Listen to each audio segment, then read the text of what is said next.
สุขสบายดีบรรดาพี่น้องชาวลาวอยู่ทุกมุมโลกที่นับถือและหักแพงทั้งหลายวันนี้เป็นบรรยากาศที่ดีที่ทีม ADL ได้มีโอกาสที่จะนำท่านไปฮู้จักไปสัมผัสกับครูบาอาจารย์ที่มีความรู้ด้านพระพุทธศาสนาและเกี่ยวความรู้ที่เกี่ยวของกับวัดวาอารามหรือว่าเกี่ยวกับสังคมยุคปัจจุบันและยุคอดีตที่ผ่านมาเป็นคือแนวใด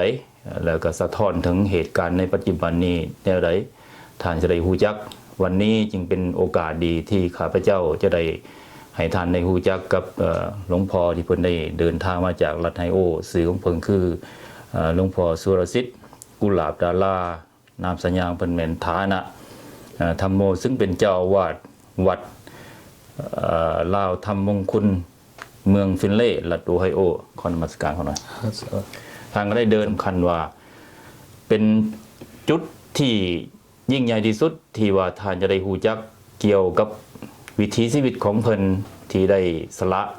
เคหสถานบ้านเรือนเขามาบวชในบวรพุทธศาสนาแม่นยังเป็นจุดเปลี่ยนอันนี้เป็นจุดที่1จุดที่2โดยเหตุใดท่านจึงมีความประทับใจอยู่ในสหรัฐอเมริกาในท่านเห็นชีวิตของชาวลาวที่นี่และสังคมคนลาวก็ดีที่ท่านได้ไปเห็นท่านจะมาเล่าให้ฟังว่าเป็นหยังท่านจึงรู้สึกว่าที่นี่มีอิสรภาพสูงในการดำรงชีวิตอยู่จุดที่3ท่านก็ได้มีโอกาสได้ไปเห็นพี่น้องแถวฝ่าฝั่งยุโรปพี่น้องสิเคยได้ยินได้เข้าร่วมไปเป็นสักขีพยานไปให้บุญให้กุศลให้พรแก่ญาติโยมชาวลาวของเฮาโดยเฉพาะที่เฮากล่าวถึงว่ากลุ่มชาวลาวผู้ต่อสู่สิทธิเสรีภาพในลาวเรียกว่าพันธมิตรเพื่อประชาธิปไตยและกระบวนการอื่นๆท่านก็ได้มีบรรยากาศได้ไปเห็นพี่น้องชาวลาวที่นั่นว่าท่านรู้สึกตื่นตัวตื่นใจเห็นสภาพดังกล่าวนั้นขึ้นอะไรนี่คือ3อย่างที่ท่านอยากจะมาเล่าสู่ฟังแต่ในขณะนี้ปัญหาบางภาคส่วนก็อาจจะมีก็เป็นของธรรมดาที่ท่านได้ฮู้ว่ามันเกิดยังขึ้นเกี่ยวกับกระบวนการบางกระบวนการกับบ่แม่นการเว้าถึงการเมืองแต่ว่าเราความรู้สึกและก็จุดเล็งที่ท่านได้รู้สึกนึกคิดคืออย่างนั้นเนาะคนไหนเนาะอยากให้ท่านได้รู้จักท่านก่อนว่าก็อยากให้ทั้งนี่พอเนาะได้เล่าถึงว่า1จุดเริ่มต้นของชีวิตของยมพอเนาะได้ผ่านอุปสรรคมาก็ยาวนานแหละเป็นหยังเขาอยากเล็งใส่ว่าจุดเปลี่ยนแปลงชีวิตของยมพอได้เข้ามาสู่บวรพระพุทธศาสนาและได้ตัดสินใจย้อนเหตุผลอย่างไรเนาะคนน่ะขอนิมนต์ก่อนอื่นก็เจริญพรออกต้นญาณโยมเบิดทุกคนเนาะโดยเจริญพรเหตุผลที่อาตมาได้เข้ามาสู่บวรพระพุทธศาสนานี่ก็คือว่าหลังจากที่ได้ออกจากเวียกงานเนาะส่วนตัวแต่ก็เลยมีเวียกงานที่จะต้องเฮ็ดคือว่าไปซอยเหลือสังคมแม่อยู่เมืองลาวเนาะเพิ่นกลับจากฝรั่งเศสแต่เพิ่นกลับเมื่ออยู่บ้านเฮาบ้านเฮาแถวใดของนั้นแถวเมืองจำปาสักบ้านวัดหลวงเก่าจำปาสักในปี1900ในปี2011แปลว่าระยะตอนถ่ายปี2010หา2011หลังจากไปจัดเวียกงานให้เพิ่นเป็นที่เรียบร้อยแล้วเนาะก็เลยขึ้นมาเวียงจันทน์และมาหมู่ผู้หนึงเนาะเราก็เป็นด็อกเตอร์เพิ่นเฮ็ดอยู่สภากาแดงก็เลยว่าคือว่าได้ยินว่าอยากบวชบัดตอนสิเมื่อว่าซั่นห้วยก็คือจังซั่นแหละก็เลยเล่าก็เลยพาไปหาอาจารย์ชื่อเพิ่นอาจารย์สมภารเนาะเพิ่นอยู่วัดพระบาทโพนของวัดเป็นวัดป่าอยู่ระหว่างนาคากับโพนม่วงโดยแต่ว่าเฮาสิขี่รถกลับไปประมาณ5กิโลเมตรก็เลยได้ไปปฏิบัติธรรมนำเพิ่นอยู่หั่นอยู่ที่นั่นประมาณแต่เดือนหนึ่งหอดถ่ายเดือนหาเนาะก็ถือว่าโดนเติบไปปฏิบัติธรรมนำเพิ่นผ่านอาจารย์นั่นเพิ่นก็อายุเพิ่นก็ได้40กว่าปีแต่ว่าเพิ่นบวชแต่น้อยๆพุ่นก็เลยมีโอกาสได้ไปหำเฮียนนำเพิ่นศึกษานำเพิ่นตอนนั้นก็ญาทานสรี โดย ผู้เพิ่นเป็นหัวหน้าวิปัสสนาเพิ่นก็ยังมีชีวิตอยู่ โดยอดีตของหลวงพ่อเป็นหยังมาก่อน แต่คารวะเคยทำการทำงานด้านไหนก่อนหน่อย สมัยยังอยู่บ้านเฮาก็เฮ็ดเวียกอยู่ห้องหมอมโหสถ โอ้ อยู่ห้องผ่าตัด โดย ในเฮ็ดนำดร.วรรณเรศ โอ้วรรณเรศโอ้เป็นผู้ แม่นแต่เพิ่น ศาสตราจารย์ด้วยอัน แม่นแหละ โดย ก็ได้ขึ้นลงระหว่างห้องปาด โดย หลังถึงกับห้องปาดหลังลุม โอ้ย ซึ่งว่าตัวลุมส่วนมากก็เฮ็ดเวียกนำพวกดร.ฝรั่งเนาะ โดยสมัยใหม่บ่ส ส มัย มัย เก่า เก่าสมัยใหม่ก็ยังได้เฮ็ดอยู่ โดย แล้วก็หลังจากนั้นก็แม่นดร.ลาวเฮามาเฮ็ดอยู่หั่น โดย หลังจากที่ว่าเคยได้ไปเฮ็ดเวียกอยู่เวียดนามเนาะ โดย ปี79ฮอด โอ้ 81 สมัยใหม่นี้ แม่น นะ ๆและก็เคยไปเป็นเสียวซ่านเพราวอยู่ประเทศกัมพูชาหรือว่ากัมพูเจียเดินมือแต่82ฮอด84 โดย ไปในนามเสียวซ่านเพราว โดย หลังจากนั้นก็เลยมาเฮียนต่ออยู่เพิ่นส่งไปเฮียนต่ออยู่มหาวิทยาลัยแพทยศาสตร์เนาะ โดย แต่กี้ก็เฮาก็สิถือว่าเป็นเม็ดแซงนะ โอ้เดี๋ยว แต่หลังจากนั้นเพิ่นก็ส่งต่อมาเฮียนอ่า สันสูงเพิ่นเดินก็เป็น สันสุข ด็อกเตอร์หั่นนะ โดย หลังจากมาเฮียนอยู่หั่นแล้วก็เลยน้องนุ่งทางนี่ครับคิดว่าอันนี้ก็เลยว่าอยากมายามก็เลยเขาเจ้าเห็นหนังสือ ยังยืนพาส ยัง ปอร์ต ยืนไปเอา โดย มีน้องสาวผู้หนึ่งอยู่เวอร์จิเนีย โอ้ ผู้หนึ่งอยู่เท็กซัสแล้วก็ โอ้ ผู้หนึ่งอยู่จอร์เจียนี้แล้วก็ โอ้ น้องชาย หลาย ผู้หนึ่ง คนนะ อยู่ยูทาห์ โอ้ตัวยายกันทัวนี่ก็ ส่วนมากแล้วก็มีเอื่อยน้องอีกอยู่ฝรั่ง โอ้ 3-4 คนอยู่ โอ้ครอบครัวใหญ่แล้วพังว่านี่ อยู่นํกันกับแม่ โดย แต่ว่าหลังจากแม่เพิ่นกลับเมื่ออยู่พุ่นแล้วก็ยังเหลือแต่พวกน้อง โดย อยู่ฝรั่งเศส โดย แล้วก็อยู่นี่กับเรือเอื่อยน้องอยู่นํกันทั้งหมดก็4 คน โดย ก็หาถึงอาตมาเอง โดยแล้วในขณะที่ทำการทำงานเนาะเกี่ยวกับสังคมสงเคราะห์หรือว่าโดยเฉพาะเกี่ยวกับการแพทย์การหมอมานี่พอเห็นสมัยใหม่นี่ ดูเหมือนว่ามันการปิ่นปัวคนหรือหยังก็แล้วแต่นี่ มันมีมาตรฐานดีบ่หรือว่ามันตกต่ำสมัยนี้มันดูแล้วขึ้นยังไงกันหน่อย ก็เรื่องการปีนปัวเนาะเขาสิเอาตัวเก่ามาเทียบใส่ตัวใหม่ก็บ่ได้เพราะว่า โดย เรื่องการแพทย์ถือว่าพยาธิใหม่ๆมันเกิดขึ้นมาเลย โดย และยามันกับผลิตออกมาใหม่เลย โดย เพราะว่าอย่างที่ว่าเฮาเป็นแพทย์ในสมัยนั้นที่มาเฮ็ดเวียกในสมัยนี้มันก็ยากเพราะว่าโตวที่เฮาเรียนไปแล้วมันถือว่ามันใส่การบ่ได้แล้ว โอ้มันยุคเก่าสมัยเก่าโลกเปลี่ยนไป แล้วมันบ่ทัน โดย สภาพ คือเดี๋ยวนี้เรื่องการแพทย์บ่ว่าทุกๆอย่างว่าจังซั่น โดย มันทันสมัยเบิด โดย เขาเอิ้นเพิ่นว่าเดี๋ยวนี้มันระบบดิจิตอลเบิด โดย เนี่ยอะไรมันก็แม่นใส่แบบ โดย ระบบทันสมัยอย่างที่ตอนที่อาตมาไปเจนีวาเนาะยาพอเพิ่นยาพอพายเพิ่นเขาโรงหมอเนาะ โดย ก็ได้ไปเห็นเรื่องการแพทย์เขาเจ้าเรื่องเครื่องใส่บ่เรื่องระบบที่ว่าเขาเฮ็ด ทันสมัยใหม่ ทันสมัยเบิด โดย เฮ็ดอันเดียวแปลว่าแล้วเบิด โดย ตัวอย่างว่าเอาตั้งช่วงเอาสิบพจรบ่เอา โดย ระบบต่างๆแม่นเอามาจับใส่อันเดียวแล้วเบิด โดย สมัยตะกี้เฮาต้องได้ใส่มือ โดยกรรม กำเอา แล้ว แล้ว ก็ ก็อัน ฟังหู แล้วก็เอาอันนั้นมาใส่แขนอันนี้เขาใส่อันเดียวแล้ว โดย บ่มี ออกมาอยู่หัน อยู่ในหันถึงปูถึงตั้งช่วงถึงหันใจ โดย เบิด เหมือนเขาเลี้ยวไปถึงบ้านเฮาปัจจุบันนี่เพิ่นส่งเสริมกันวิธีใดด้านหมออย่างพอ แต่ว่าหลังจากที่ว่าอาตมานี้จากหันนะก็ถือว่าโบหูสภาพในหันหากแต่ว่าเรื่องสมัยอยู่เนาะเรื่องเครื่องเครื่องใส่ โดย ธรรมดามันก็มี โดย เกือบเบิด โดย เรื่องเครื่องใส่ทันสมัย โดย มันก็มีแต่ว่าการซอยเรือเขาเจ้าก็มีหลาย โดย ซั่นซะ โดยโดย แต่ว่าเขาก็บ่ฮู้ว่า โดย มัน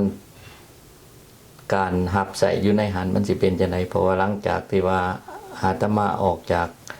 บ้านมาปี89ก็ถือว่าบ่ได้เข้าในวงการนี้เลย ถือว่า ถือว่ามาอยู่พี่ก็ถือ ก็ตัดออกไปเลย เฮ็ดเบียกเฮ็ดการเป็นกรรมกรธรรมดาเนี่ย โดย แต่ก็ยังดีแต่เฮ็ดอยู่บอนฟาร์มาซีที่ โดย ว่า โดยโดยโดย มันก็ยังพอมี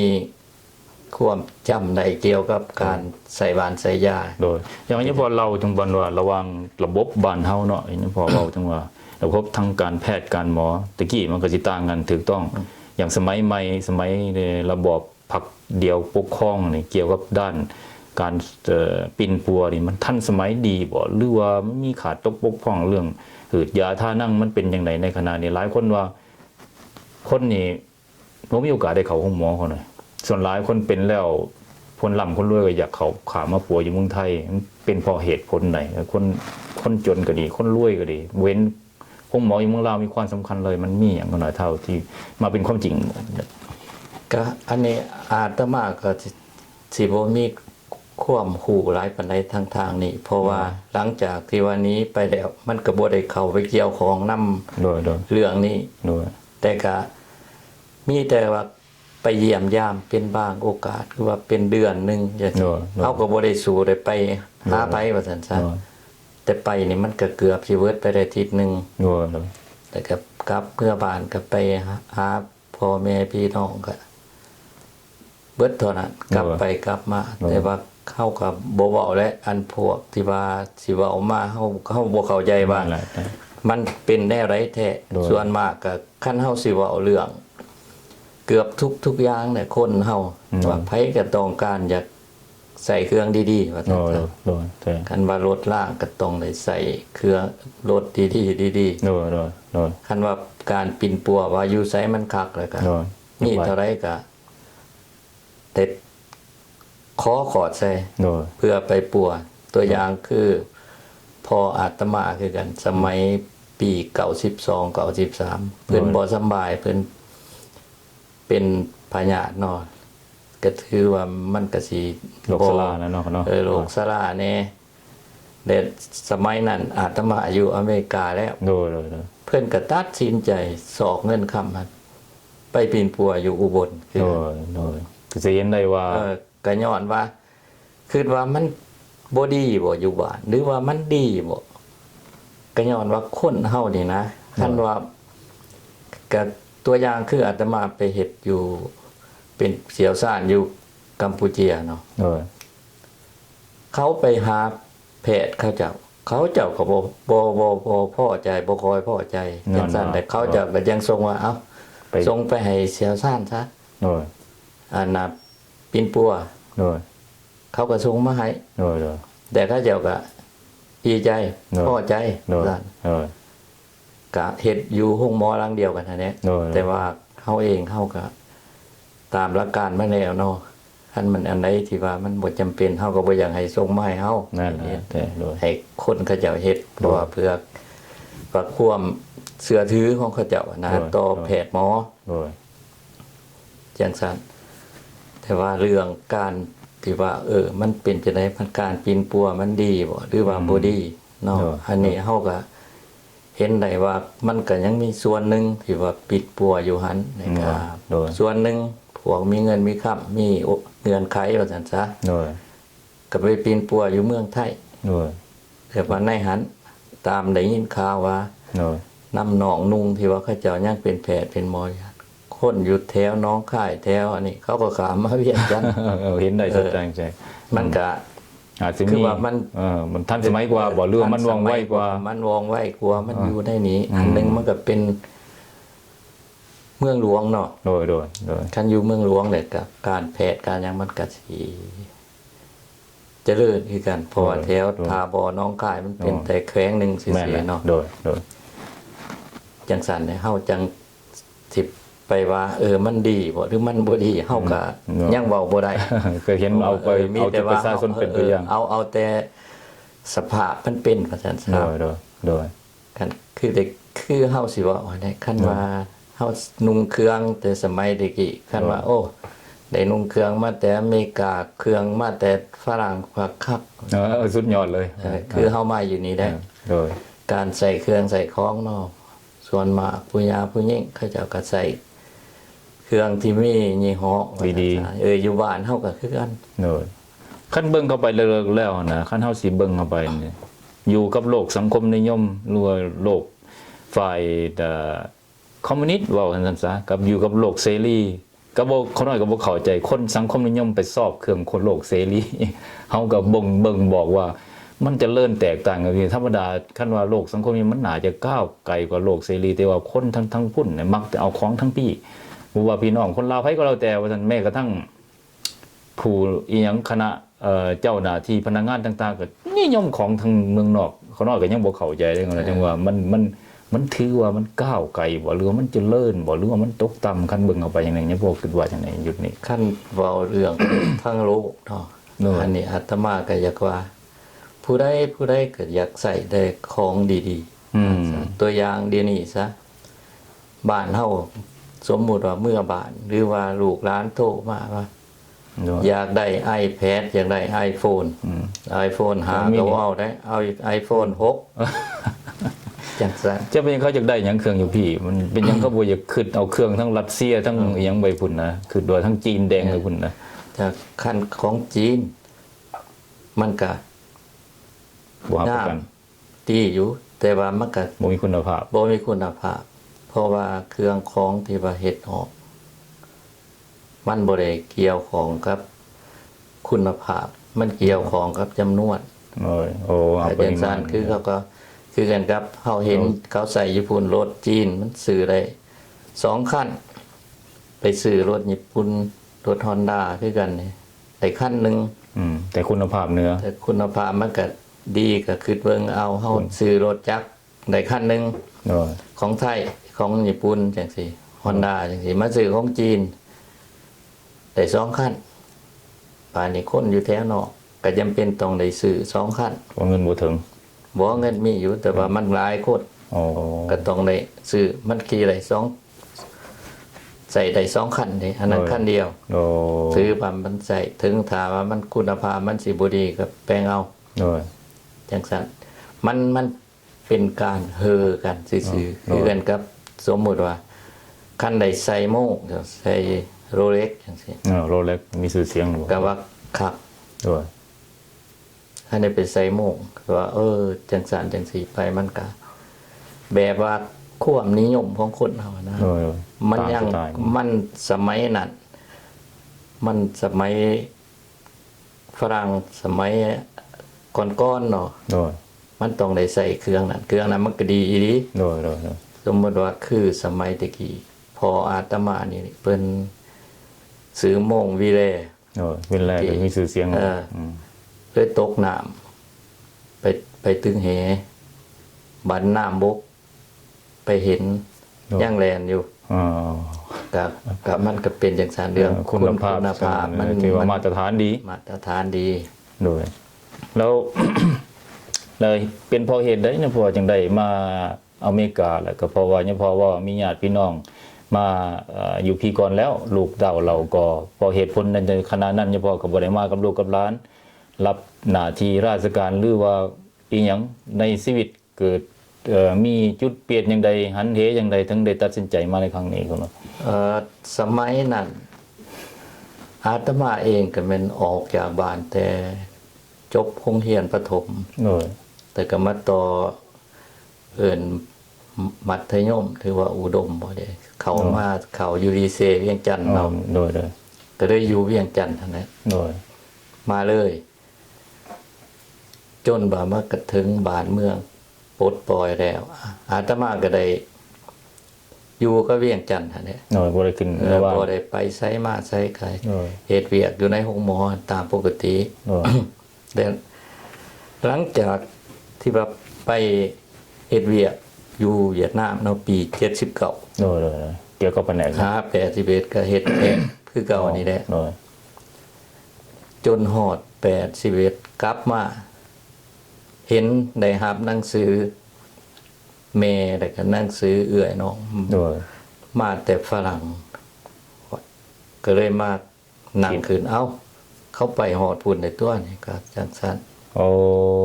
ก็เลยว่า มันเลยบ่มีโอกาสไปต่าง ก็ ค เล น ยบ่ได้มีโอกาส ได้สั่งเวลาได้รู้จักจิตใจกันว่าสันในยา แต่ นั้น ก็ของผู้หนึงอยู่จำปาสักผู้หนึงอยู่เวียงจันทน์เนาะ โอ้ เพิ่นอยู่จำปาสัก คน มื้อ ก็ นี้ ต้อง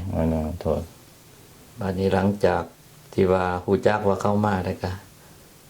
ได้ติดต่อพัวพันกันอยู่ เพราะว่าเพิ่นก็เขียนหนังสือไปหาเลยอยู่ มันจะบ่มีผลกระทบต่อทางการลาวบ่เพราะว่าเพิ่นใส่ใจกับคนที่มีญาติพี่น้องต่างประเทศหรือหยัง ก็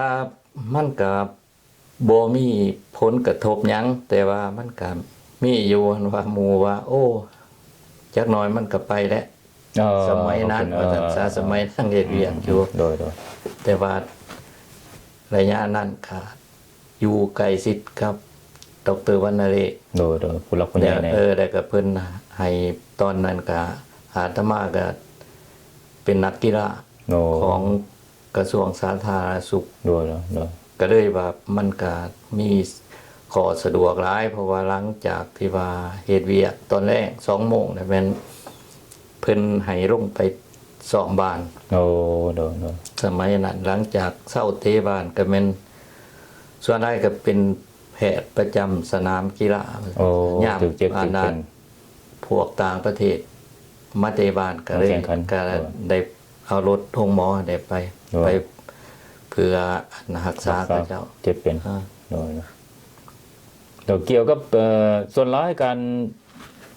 เบิ่งความเจ็บเป็นนี่มันก็เท่าที่นี้พออยู่ในหันเบิ่งในหันนี่เฮาขบวนเกี่ยวกับเรื่องแพทย์เรื่องหมอนี่มันก็น่าประทับใจอยู่บ่หรือว่าจังได๋คันเบิ่งเข้าไปลึกๆแล้วเนี่ยบ่ อยู่ในบ้านเฮาสมัยนั้นมันก็เป็นระยะหัวเรียวหัวต่อเนาะ โดย เรื่องการแพทย์เฮาก็เฮ็ดไป ตามเรื่องการได้ ตามใดตามมีอันใดบาง ส่วน เทื่อก็คนเฮาก็ต้องได้ไปซื้อเอาว่านยาทานังแต่ก็ส่วนหนึงมันก็ได้มาจากการซอยเรือนะครับ โดย ว่าเฮาสิตีว่าจังไดก็บ่ได้ในสมัยนั้น เพราะว่ามันระยะหัวเรียวหัวต่อว่าซั่นซะจักสิแม่นหยังตัวแม่นหยังมันก็ โดย แต่ว่าก็ยังดีเฮาก็ยังมีได้รับใส่อันนับคนเจ็บ โดย ในเวลาต้องการว่าซั่นซะ โดย แต่ว่าอันใดมันจำเป็นหรือบ่จำเป็นมันก็ในสมัยนั้นก็ถือว่าเฮาเฮ็ดได้ซ้ำเฮาเฮ็ดได้ โดย ถือว่าบ่มีปัญหาหลวงหลายว่าซั่นซะแต่ว่าก็ยุ่งยากคือว่าสมัยนั้น มันก็มีคนน้อยเนาะ โดย แต่อาตมาก็หลังจากปลดปล่อยแล้ว70 หาก็เป็นออกนอกเลย โอ้ ไปขนขวย โดยด้านแพทย์ด้านหมอนี่พวกคน บ่ไปขนขวยปลูกลูกประชาชนเนาะ ต่อไปแล้วก็แม่น เอาให้ เตียงเงิน โดย แล้วก็ต่อไปจนว่า โดย บ่มีโอกาสได้เข้าไปห้องหมอคือ โอ้มันคนละวีซ่าแล้วบ้าน บ้านนี้ก็ โดย หลังจากกลับไปสุดใหม่ก็แม่นไปเวียดนาม โดยเปลี่ยนไปเรื่อย แล้วก็หลังจากไปเป็นแพทย์อยู่เวียดนามเนาะไปนำพวกนี่แหละพวกหายน้องเฮานี่แหละไปรักษาเขา ๆโดย ถือว่าการแพทย์เฮาเนาะคันว่ามันเป็นจังไดถือว่าถึกผ่าตัดอิหยังก็แม่นเฮาต้องได้ยืมห้องหมอของเวียดนาม โอ้ แต่ว่าก็โชคดีไปหันคนเฮาของคนไปเฮ็ดเวียกมันก็มีแต่คนแข็งแรง โดย มัน เป็นหยัง ก็เลย เพิ่นจังใส่พนักงานทั้งหมอไปขนขวายต่างทั้งนั้นมันก็คนละเวียกอยู่แล้ว เพราะว่าเขาน้อยก็งงๆอยู่เหมือนกัน แพทย์หมอก็ต้องไปหน้าที่ของหมอเอาไปขนขวายนี่ ในเมื่อถึกไปเฮ็ดคือจังซั่นนี่เขาน้อยก็อยากถามถึงว่ายังพอรู้สึกจังไดเกี่ยวกับหน้าที่และตำแหน่งถึงมันบ่ตรงกันเลย สมัยนั้นเนาะเพราะว่าบ่ว่าแต่แพทย์เพราะว่าเกือบเบิดทุกกระทรวง เอาไปหมุนใส่แบบนั้น เอามาโฮมกันเบิดตรงในใส่พวกแพทย์แน่พวกแล้วแต่กระทรวงใดที่ว่าปานาเพิ่นค้นควยมาได้ โดย ก็ได้ไปเฮ็ดเวียกรวมกันเบิด คนขวานี่หมายถึงว่าไปอบรมประชาชนบ่หรือว่าไปจังใดกันแน่เพราะน้อยก็ยังงงอยู่คนคงควรส่วนหลายแต่ตอนยังน้อยเห็นว่าเอาพนักงานมา เอิ้นประชาชนลงไปวัดแล้วก็ตีกลองมากับประชุมเว้าเรื่องนโยบายอีหยังต่างๆบ่หรือว่าจังได๋เขาน้อยครับ ก็จังสั้นแหละเพราะว่าส่วนมากแล้วก็แม่นสินำพาประชาชนเฮ็ดตามทิศทางนโยบายของคณะพรรคและรัฐบาลวางออกว่าซั่นซะในระยะนั้น ลูก และหลังจากนั้นครับก็บ่โดนดอกประมาณ 2-3 เดือนก็ไปเฮ็ดเรื่องเปลี่ยนเงิน โอ้ ตอนนั้นนะ เป็น ครับ เงินนั่นแต่ว่า เออ ระหว่างอันนี้ก็แม่นกับออกไปออกมาอยู่ซั่นๆได้ครับเขากับออกอยู่ซั่นได้ครับอันนั้น ในระหว่างนั้นยังพอรู้สึกจังไดเกี่ยวกับการเป็นอยู่ในขณะนั้นความอยากให้ยังพอยกภาพเบื้องหลังให้เห็นจังน้อยหนึงว่าเพราะว่าเฮาเป็นคนรุ่นเก่า และพอระบบเปลี่ยนระบบใหม่มาแล้วก็เปลี่ยนฐานะตำแหน่งเฮาไปเฮ็ดจังซั่นและคิดว่าการเปลี่ยนแปลงไปในระบบเสรีประชาธิปไตยไปสู่ระบบทุนเป็นระบบสังคมนิยมหรือคอมมิวนิสต์นี่รู้สึกว่ามีข้อขัดแย้งกันอยู่บ่ทั้งจิตใจแล้วมันเกิดจังไดขึ้นในเวลานั้น เพราะว่าสมัยนั้นหั่นมันยังบ่ทันเป็นอันน่ะระบอบสังคมนิยมแท้มันยังบ่ทันเป็น โดย มันนี่คอมมิวนิสต์แท้ โดย เพราะว่ามันอยู่ในระยะ การเปลี่ยนแปลง การเปลี่ยนแปลง โดย เขาก็เลยต่างฝ่ายกับต่างอันน่ะ เสื่อมันอยู่ใน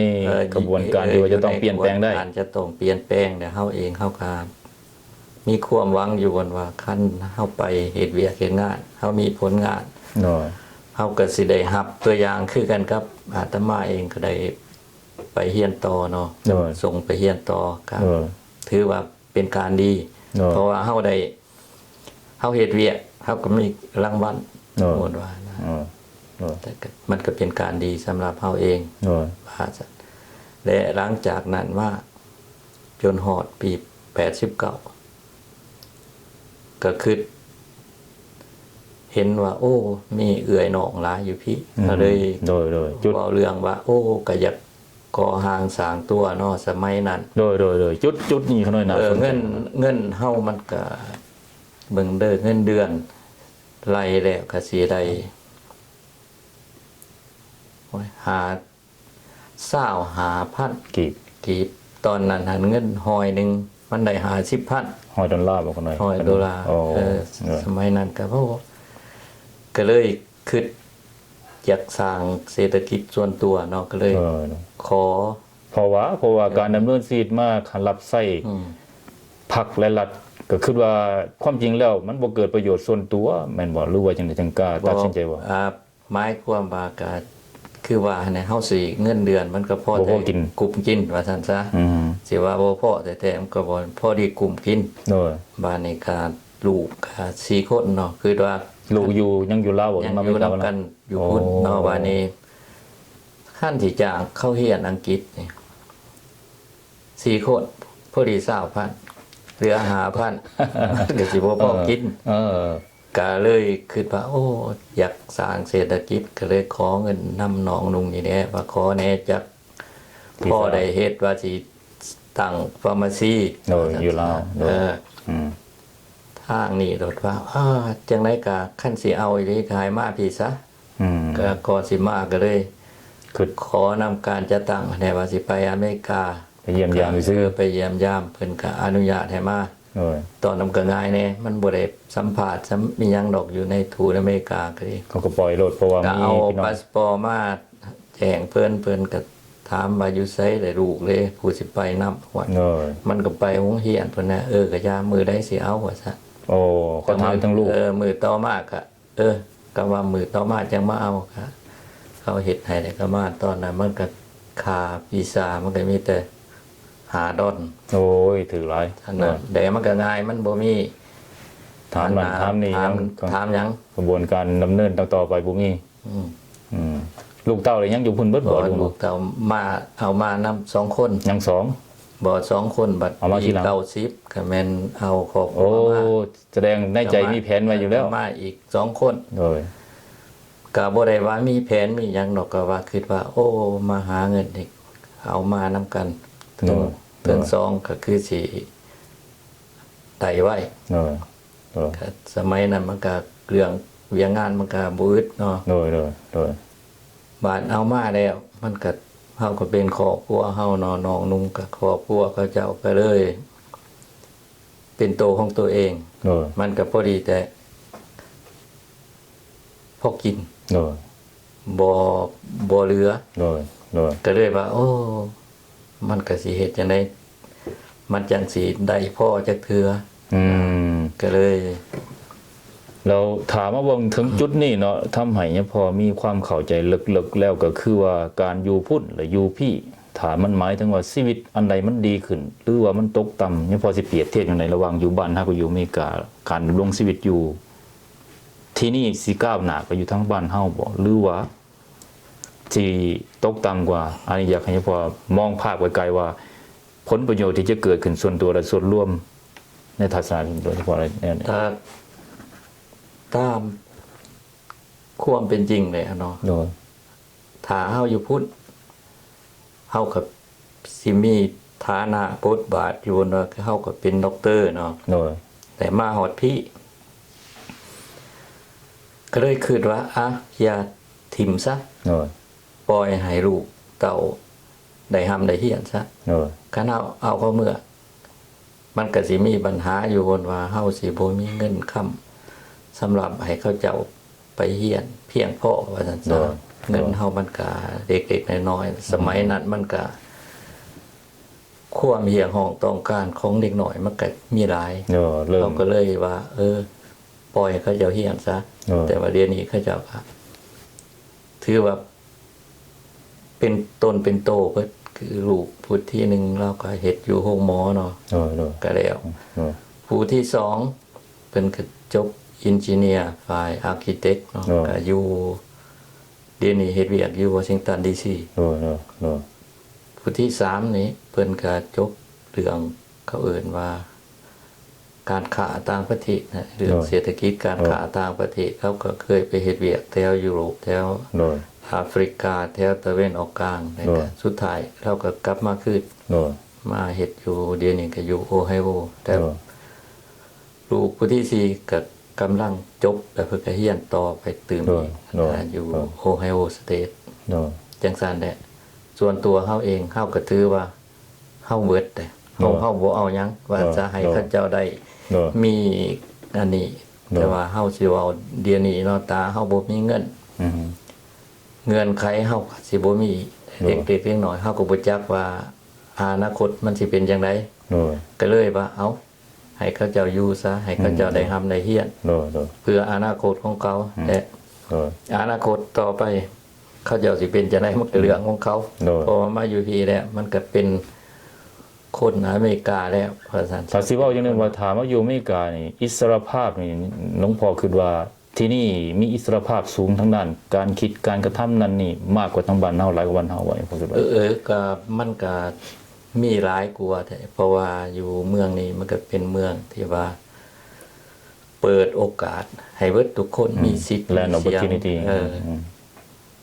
ใครอยากเฮ็ดหยังก็เฮ็ดได้ตามเขาเอิ้นว่าตามที่ว่ากฎหมายบ้านเมืองว่างออก นั่นแหละโดย อยู่บ้านเฮาก็ใครอยากเฮ็ดหยังก็เฮ็ดได้ แต่ว่าอยู่ในขอบเขตของกฎหมายคือกัน อืม แต่ว่ามันก็มีอันที่ว่าเอิ้นว่าอันที่ว่ามันบ่เขาเอิ้นว่ามันบ่ทันเปิดกว้าง โดย เรื่อง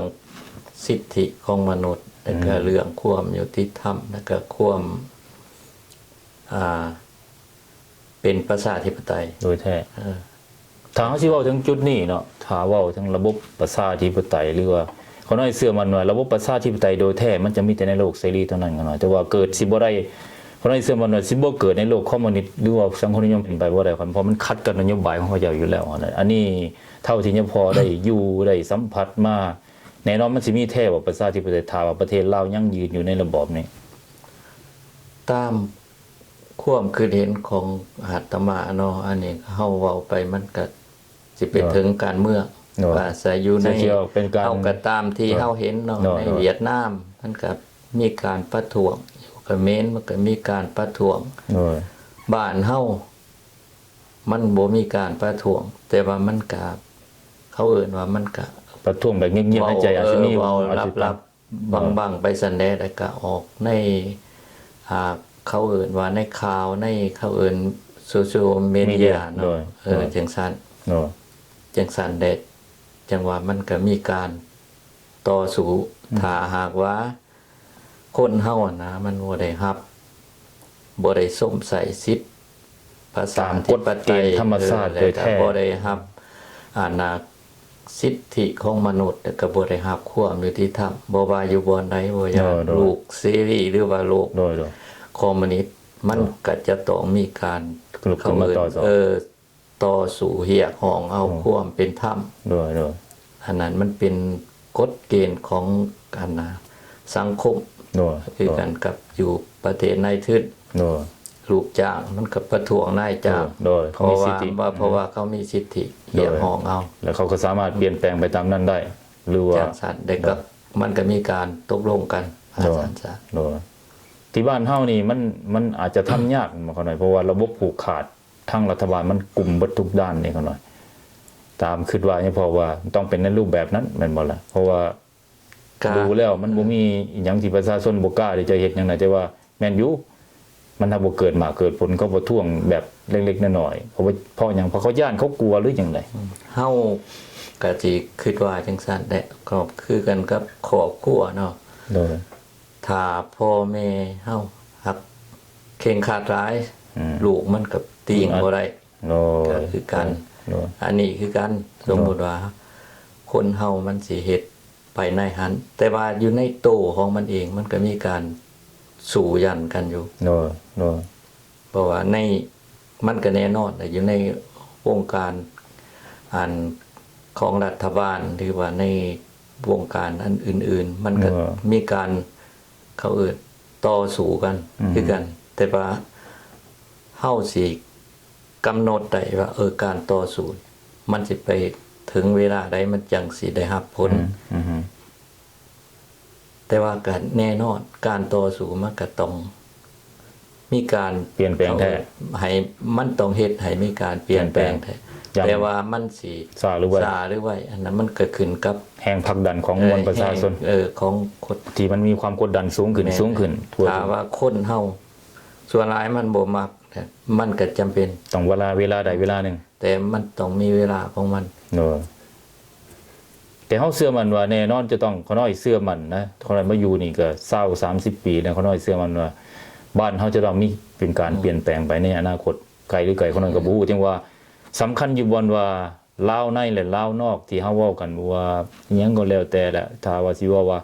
เรื่องการบ้านการเมืองบ่ยุติธรรมแหละสมัยนี้เจ้าหน้าที่พนักงานบ่ยุติธรรมต่อประชาชนแหละมันก็เป็นความจริงตามเบิ่งแล้วตามโซเชียลสังคมที่เขาเจ้าออกมาโจมตีเด็กน้อยเกิดสมัยใหม่นะก็ยังออกมาเว้าเขาบ่เอานำแหละเขาว่ามันเห็นประเทศที่เป็นโลกเสรีข้างเคียงคือประเทศไทยมันเห็นแล้วมันก้าวไปไกลแล้วอันนี้40 ปีผู้ยังเขาเจ้าก็บอกว่าเขาจะบ่ชอบแล้วจุดนี้นี่เฮาเชื่อมั่นได้บ่ว่าเนี่ยพ่อก็เห็นแล้วก็ได้ร่วมงานมาอนาคตนี่ช้าหรือไวเขาน้อยว่าในเขาน้อยว่าต้องเปลี่ยนแปลงแน่ กับแน่นอนมันก็ต้องมีการเปลี่ยนแปลง เพราะว่าอันใดที่ว่ามันบ่ถูกต้อง โดย เขาเอ่นว่าศีลธรรมมันต้องชนะอาธรรม โดย กาเฮาก็คิดเอาเท่านั้น เพราะว่าในสิ่งใดที่ว่ามันบ่ถูกต้อง ในเมื่อคนเฮานี่เหียกห้องเอา อืม บ่แม่นผู้เดียวเหียกห้องหลายคนเหียกห้อง ทั่วโลกนี่ก็เหียกห้อง โดย คนเนาะเฮาเพราะว่าไผๆกับประนามเฮา โดย เฮาก็ต้อง สิอยู่ได้จังได๋ จำเป็น โด ได้ ย ต้องได้เปลี่ยนบ่เปลี่ยนเฮาก็มีปัญหา ต้องถือโลด อืม แบบว่าตัดด้านคมนาคมการช่วยเหลือนั่นนี่ออกไปว่าเฮาก็สิเป็นลูกผู้อยู่โดดเดียวมันสิไปทำนองนั้นหมดแหละนักเขาความหมายก็สิแบบนั้นมันก็เนาะ มันก็สิเป็นจังซั่นแหละเพราะว่า การที่ว่าเฮาสิปกครองประเทศหนึ่งหรือว่าสังคมหนึ่งก็คือกัน โดย ถ้าหากว่าคนส่วนนั้นใหญ่ บ่เห็น บ่ ด้ว เห็ ย นพร้อมนํ ก็ควรฟัง มันก็เป็นไปบ่ได้ โดยมันคือคนโบราณเพิ่นว่าอีหยังไม่ลำเดียวล้อมหัวบ่ใครไผบ่พร้อมแปลงบ้านบ่เมืองบ่เฮืองเพิ่นว่าแม่นบ่ มันก็เป็นจังซั่นเด้ โดย เพราะว่า มันผู้ได้รับ ผู้สิสร้างมันเป็น ประชาช ป น ระชาชนที่ได้เป็นผู้สร้างพรรคได้รัฐ เป็น หรือว่ารัฐบาลก็เป็นผู้ออก นโยบาย นโยบายมา โดย ก็เฮ็ดคือกัน แต่ว่ามันก็ต้องอาศัยการเห็นดีเห็นพร้อมนำ โดย อานับของประชาชน โดยแล้วจะกลับเข้ามาอยู่วันแต่ว่าสิ่งที่ทำให้ยะพอตัดสินใจเข้าบวชในบวรพุทธศาสนายะพอได้แห้งบันดาลใจมูลเหตุบันดาลใจมาจากโลกภายนอกในรูปแบบใดยังซื้อว่าคิดว่าพ่อละในชีวิตของชาวโลกนี่เป็นแบบนั้นบ่จังได๋ตัดสินใจเข้ามาบวชคิดว่าเอาแท้ในขณะนี้ว่าซั่นซะอยากให้ยะพอเล่าจุดนี้มึง อาตมาก็ในลักษณะที่ว่ามาบวชเนาะก็บ่ได้หมายความว่าสิตั้งใจมาบวช โดย เพราะว่าหลังจากที่กลับมาคือได้เล่าสู่ฟัง โดย กลับมาจากบ้านเนาะก็เคยได้ไปบวช4-5 เดือนไปปฏิบัตินำเพิ่นอยู่หั่น โดย ได้ ที่วัดใดเนาะพ่อเนาะ อยู่วัดพระบาทโพนของ โอ้ เมืองนาไซทอง เวียงจันทน์ แม่นแหละ โดย อยู่ระหว่างบ้านนาคากับบ้านโพนม่วง ประทับใจอยู่ตรงนั้น และก็ได้เฮียนน้ำเพิ่นได้หลายอันนี้เพราะว่าอาจารย์ใหญ่เพิ่นก็เฮียนมาแต่เมืองไทยเนาะ โอ้ย เพิ่นก็ สอนด้านกรรมฐานบ่ สอนเรื่องกรรมฐานเรื่อง ทำสมาธิ ส่วนของพุทธศาสนาเฮานี่แหละ โดย ส่วนใหญ่ อืม แล้วก็เรื่องปฏิบัติอนาวิปัสสนาหยังก็ อืม เพิ่นก็มีประสบการณ์หลาย โดย และเฮาก็สามารถเก็บกรรมนำเพิ่นได้หลาย โดย หลังจากเดือน6ปี2011เนาะได้กลับมาสหรัฐนี่ก็เลย ไปพักอยู่น้ำน้องสาวอยู่เวอร์จิเนีย โดย ก็ไปซอยเวียกแล้วอยู่หันก็เลยไปเห็นแต่คงเฮือนธรรมดาเนาะคนเฮามันก็มีการฆ่าสัตว์ตัดชีวิตไปก็เลย เห็นจังสั่นแล้วก็เลย โดย พาอยู่บ่ได้ดอกคือในใจแล้วก็เลยขอเพิ่นไปบวช สงสารสัตว์บ่รู้ว่าเป็นจังไดจุด เฮาเคยเฮาบ่เคยเฮ็ดจังซั่นมาโดนแล้วว่าซั่นซะ โดย แล้วก็ได้ไปเฮียนพร้อมอีกเห็นถึงผลของมันว่าซั่นซะ มันยังจะมาฆ่าสัตว์เพื่อเป็นการดำรงชีวิตของเฮามัน บาดที่นี้ก็เลยไปวัดแล้วก็ไปหาอาจารย์เนาะเราก็เป็นมหาตะกี้ก็เลยว่าห่วยมาหยังสิมาบวชก็เลยได้เอาโตวเขาไปบวชในหันในหลังจากนั้นก็ไปบวชเป็นพระอยู่อยูแม่นเนี่ยอยู่นิวยอร์ก โอ้นิวยอร์กอยู่ นำ วัด มาทานอาจารย์วัน โอ้ เป็น จันทร์ เจ้าเป็นคณะประธานคณะส สม ง เด็จพระ ฆ์ ทรงทั่วอเมริกานั่นน่ะโดยในปี1900 นั้นปี2011 โอ้ ก็พอดีใน 34ปี ในระยะนั้นก็เป็นพอดีเขาพรรษา โดย ก็เลยได้ เขาพรรษาอยู่หั่น เขาพรรษาอยู่ยอร์กสปริงอยู่รัฐเพนซิลเวเนีย โดยหลังจากนั้นก็ได้ย้ายไป หลังจากนั้นก็ย้ายไปอยู่ลุยเซียนา อ๋อ ประมาณ 7-8 เดือน โดย แต่ก็ย้ายไปอยู่เท็กซัสอยู่ฟอร์ตเวิร์ธ ฟอร์ตเวิร์ธโดย เนี่ยพอพายอีก อ๋อโดย 7-8 เดือนคือกันหลังจากอันนั้น โดย แต่ต่อมาก็ร่วมกับน้องเคยว่าหวดเพิ่นได้ว่าหวดไปอยู่พุ่นบ่ดีกว่าว่าก็เลยไปอยู่มินนิโซตา โอ้มินนิโซตาอยู่แถวใดนั่น แถวเมืองเมืองซิมเมอร์แมน โอ้ซิมเมอร์แมน มันก็ห่างจากมินนีอาโพลิสกับเซนต์พอล โดยโดย ประมาณเกือบชั่วโมงพุ่นแหละ โดย ไปอยู่หันก็ได้7-8 เดือน ก็เลยว่าคิดสิมาสร้างวัดเนาะ อยู่แถวใด อยู่เมืองวินัสอยู่เท็กซัส โดยโดย กับน้องเคย โดย แต่ว่าเมื่อมาตกลงกันเนี่ยมันก็เลยมันบ่ไปตามแผนว่าซั่นซะก็เลยว่าขอพักผ่อนก่อน โดย เลยย้ายมาโอไฮโออยู่เมืองโคลัมบัสมาจำพรรษานำอาจารย์ทาวร โอ้ยันทาวรโดย หลังจากนั้นประมาณออกพรรษาแล้วก็สิกลับมาเท็กซัส โดยโดยโดย พอดีพวกออกกันเพิ่นมาพวกออกอยู่เมืองฟิเลนี่แหละ โดยพี่เลย เพิ่นมามือออกพรรษาเนาะมาตั้งบาตรตั้งหยังเพราะว่าอยู่วัดเพิ่นบ่มีอาจารย์ โดยโดย ก็เลยเขาเจ้าก็เลยถามนำออกตัวญาติโยมผู้ฮู้จักอันนั้นก็ว่าห่วยเพิ่นสิเมื่อเท็กซัสได้คันอยากได้เพิ่นก็นิมนต์เพิ่นไว้ โดย เขาก็เลยนิมนต์ไว้ว่าครับ ไปอยู่หันทำอิฐว่าสิเมื่อบานก่อนก็เลยว่าอ่ะ เพิ่นม่นไปอยู่แล้วก็เลยไปอยู่ก่อนได้2-3 เดือนประมาณฮอดเดือนหนึงเนาะ โดย ก็ได้เมื่อยามบ้านเมื่อยามบ้านก็พอดีลงไปหันในทิศหนึ่งอาจารย์เพิ่นอยู่หน้าดีแต่ก่อนแต่ว่านี่เพิ่นย้ายมาทางหน้องบัวทองอยู่ทางเมื่อปักสันไว้กายรัก38บอนเพิ่นปฏิบัติธรรมนะ โดย เพิ่นโทรไปหาเพิ่นก็เลย เห็นว่ามาเนี่ยเพิ่นว่าหัวเนี่ยพอไปพม่านํกันก็เลยไปพม่า เอา เลย ได้ไปเห็นได้ประสบการณ์หลายวันได้ทั้ง ก็ คาร เลย วะ ได้ไป โดย ปฏิบัตินำอาจารย์พม่าประมาณ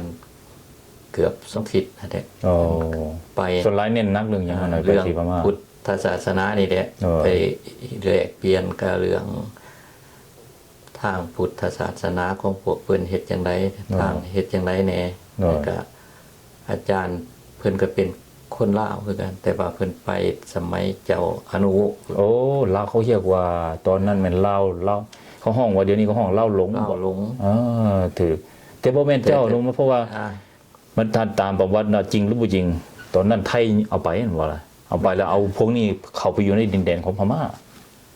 จัง แถวแต่อหยังกาญจนบุรีลงไปแถวๆอหยังลงไปพุ่นมันอาจจะผมมีหมู่บ้านหลายๆหมู่เดียวนี้คนเรานั่นนี่ตกอยู่ประมาณ 2-3 หมื่นได้ก่อนเลย แม่นแน่เพราะว่า ว่า เพิ่นก็บอกว่าป้าแต่ผู้เนี่ยแต่สมัยนั้นผู้เนี่ยเพิ่น ปากภาษาเราได้ชัดเจน ปากลาวธรรมดานี่แหละ อ๋อ แล้วกันพวกครูบาจัวเพิ่นก็ ด้วย มีหลายแนะของเพิ่นเป็นเจ้าอธิการวัด โอ้ จังซั่นก็เลย มีโอกาสได้ไปเบิ่งพุทธศาสนาของเพิ่นเนาะเพิ่นก็นำพาไปหลายบ่อนหั่นแหละ โอ้ ชื่อเพิ่นก็อาจารย์ประโมท โอ้ประโมทเฮ้ยหลวงพ่อได้สัมผัสได้ถามในใดเนี่ยไปเห็นสั้นคือเขาน้อยนี่โหเขาเป็นขึ้นจังสั้นนี่เขาน้อยมีคนถามหลายอย่าง ระหว่างเห็นว่าส้นซาดลาวตกอยู่ในดินแดนพม่านี่พ่อเคยนึกถึงประวัติศาสตร์อยู่ว่าเมื่อไปเห็นขึ้นจังสั้นเราอยู่ ก็ จังใด สมัยบ่ท่านได้ไปก็เคยเห็นอยู่ในอันออกนำข่าวทีวีเนาะเรื่องล่าวลงที่ โด เฮา ย ก็ มีอยู่แล้วนะ เขาก็คือเห็นอยู่ว่า โอ้คือเห็นสมัยนั้น มันก็สิมาถึงสมัยถึงพวกลาวเฮาคือ เดี๋ยวนี้นี่เนี่ย โดยโดย มันก็สิเป็นลาวลงคือกัน โดย ถือว่าแต่ละสมัยเนาะ อืม สมัยเจ้าอนุวงศ์สมัย300,000ไทยบ่สมัยที่ว่าลาวเฮานี่นะ โดย ต้องได้ พัดภาคจากบ้าน อ เกิ พ ด ยพหนี้จากบ้านเกิดเมืองนอน มันก็มีสืบกันมาว่าซั่นตัวอย่างอาตมาไปเฮ็ดเวียกอยู่กัมพูเชียเนาะ โดย ก็มีบ้านหนึ่งอยู่แถวเสียมเรียบนี่ โดยบ้านลาวเอง ก็เว้าเมืองหลวงนี่ โดย แต่ถามเขาก็ว่ามันมีประวัติป้าตั้งแต่สมัยผู้เนี่ยร้านสร้างผู้เนี่ย โดยขัดแย้งกันแล้วเวลา ก็เลยพวกนั้นไปอยู่หัน แต่ว่าเขากับว่าเขาจะเป็นคนลาว โดย มันก็คล้ายๆกันนั่นแหละครับ ครับ อยู่หันแต่ว่าอาตมาก็บ่ได้ถามหยังหลายหรอกเพราะว่า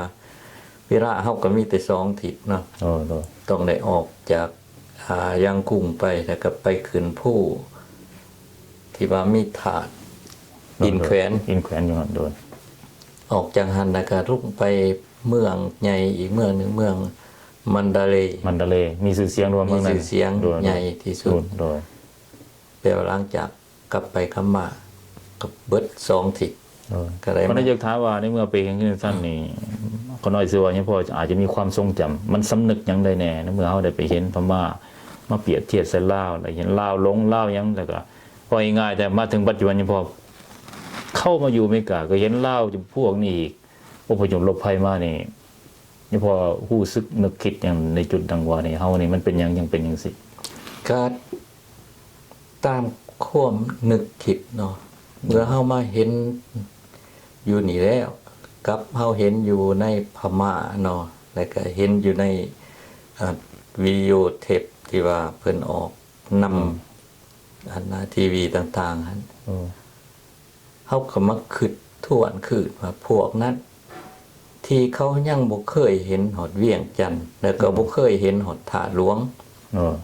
แต่เขาก็ยัง มีความทรงจำได้ว่าเขาเป็นคนลาว โอ้ย อยากเห็นบ่เวียงจันทน์เขาก็ว่าอยากเห็น แต่ว่าเคยเห็นบ่ถาดหลวงก็บ่เคยเห็นก็คือพวกเฮานี่แน่นอน อาจสิแม่นเล่าสืบต่อกันมาจาก สืบ พ่อ มา จากแม่ทั้งนั้น แต่ว่า หลยสูง เล่ามีผู้หนึ่งเล่าสู่ฟังเล่าก็ว่าพี่น้องเราก็อยู่แถวสารคามเนาะ โอ้ รักแปดรักเก่า นั่น บน แหละ ทางเมื่อทะเรือ เออ ถือว่าคันว่าชื่อสำนัก ยัง ใด ยัง ก็ ถือ เป็ ว่ามันหลายเจเนอเรชันเลยฮะ ยังถือว่ายังดีเลย โอ้ย จังซั่นได้เฮาเห็นว่าโอ้คนลาวเฮาอยู่ไสมันก็ยังจื้อได้จำได้แต่ว่ามาฮอดนี้ จุดที่ว่าหลังจากที่ว่าอาตมาได้เข้ามาอยู่ในบัววรศาสนาได้ก็คิดเห็นว่าโอ้คนลาวเฮานี่มันก็ควรจะมีการศึกษาหำเฮียนเรื่องภาษา ประวัติศา เรื่ ส อ ต ง ร์ ประวัติศาสตร์เรื่องวัฒนธรรม พูดง่ายๆคือว่าประวัติศาสตร์นี่เขาน้อยก็ยังคิดอยู่ผู้เดียวเนี่ยถือลูกปิดเขาน้อยก็ยังพยายามคิดอยู่ว่าหลายๆคนก็ว่าโอ้ยประวัติศาสตร์เฮามันยาวนานไผๆก็เฮียนอยู่แต่ว่ามันบ่จบจักเทื่อยังพอว่ามันละเอียดแต่แท้มันอยู่ใสกกเก่ามันแต่เป็นหยังลูกหลานสมัยใหม่นี่ คนรุ่นเก่าสิบ่สิทธิ์บ่สอนเขาน้อยว่าประวัติศาสตร์เก่าแต่มันเล่าบ่จบนะเขาน้อยเฮ็ดจังได๋เฮาสิแก้ไขจุดนี้ได้ ในเมื่อเฮายังบ่ได้เห็นสภาพคนลาวลงอยู่พม่าลาวอยู่เขมรและคนลาวอีกกลุ่มใหญ่ที่สุดที่มาอยู่อเมริกาทั่วยุโรปก็ดีนี่มันเฮ็ดให้เฮาคิดได้คันเบิ่งอย่างหนึงว่าเฮาสิอยู่จังไดเฮาสิไปจังไดเฮาสิแก้ไขจังไดบ้านเมืองเฮายังสิเป็นแบบนี้ตลอดไปบ่คนลาวยามใดคนลาวสิปกครองกันได้และยามใดคนลาวสิสิ้นสุดซะการอพยพรบภัยนี่อันนี้อยากให้พ่อเล่าความรู้สึกของทุกคนหน่อย ก็คือได้เว้ามาเนี่ยคนเฮาถามว่ามันบ่ฮู้ประวัติ แต่เดี๋ยวนี้ก็หลายๆบอนอาตมาไปเนาะแถวเทนเนสซีแถวเท็กซัสแถวลุยเซียนาแถวโอไฮโอแถวเวอร์จิเนียแถว โดย ก็เห็นพวกหนุ่มหน่อยที่ว่าเขาเกิดอยู่พี่ โดย เขาจะก็สนใจหลายเรื่องประวัติศาสตร์แต่ก็เรื่องคำถามที่ว่าเขาถามคือว่าเป็นหยังเฮาจังมาอยู่นี้ นั่นดีนี่พอจะตอบได้นะ ก็เฮาก็ตอบตามที่เฮาเว้ากันมาเนี่ยเพราะว่าเฮามานี่ก็แม่นปุ๊บ สงค ส ราม งครามแต่ว่าไผท่านไปทางใดก็ไปทางมัน อืม คือหลายคนที่ว่ามีพ่อแม่ไป บ่ได้สั่ง บ่ได้สั่งได้ลากันทั้งคน พัดภาคจากกัน ภาคตัวอย่างคือเขมรคือกัน เห็นกันอยู่เอื้อยน้องก็เว้ากันบ่ได้ บอกบ่ได้ สิว่าไปบ่จังซั่นจังซี่พอดีตาย อย่าง เชื่อ สั้น หมดโดย เพราะว่ามันบ่เชื่อกัน โดย ถือว่าอยู่ในเขมรเขาเจ้าก็เล่าสู่ฟังหลายอยู่ฉะนั้นคันเฮาบ่ฝืนฟู่หีกของประเพณีวัฒนธรรมเฮาอยู่ในต่างประเทศเนาะถึงถ้าเฮาสิอยู่ไสก็ตามตัวอย่าง คนมาเห็นเฮาเขาก็ฮู้ว่าโอ้คนลาว โดยอันนี้มันเป็นหนึ่งการนุ่งถือเป็นเอกลักษณ์บ่งบอก แม่น ภาษาการฝากเว้าขนบธรรมเนียมมันบ่เนาะแต่ต่อไปนี่เขาน้อยเชื่อว่าอยากยากสมควรแน่เขาน้อยหากว่าทางครูบาอาจารย์หรือว่าผู้นำชั้นสูง ปัญญาชนคนผู้ฮู้เรื่องวัฒนธรรมเก่าแก่บ่ออกมาช่วยกันเขาน้อยว่าสิยากแล้วเขาน้อยอาจสิลืมเลือนไปเรื่อยๆเขาน้อย มันก็สิเป็นไปในทำนองนั้น เพราะว่าคนเฮาเนาะ กลุ่ม ถ้าว่ามันบ่ได้อันนี้ มันก็สิเป็นจังได๋มันก็สิสอดกระจา โดย ไปเรื่อยกับตัวอย่างบานนี้เด็กน้อยสิเป็นจังซั่นเบิดพวกเขา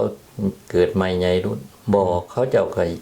อาจจะมี ผู้อยากเฮียนเขาก็อยากเฮียนอยู่ เดี๋ยว ตัวอย่างมันมีคนไทยผู้หนึ่งเล่าสนใจในเรื่องประวัติศาสตร์ โดย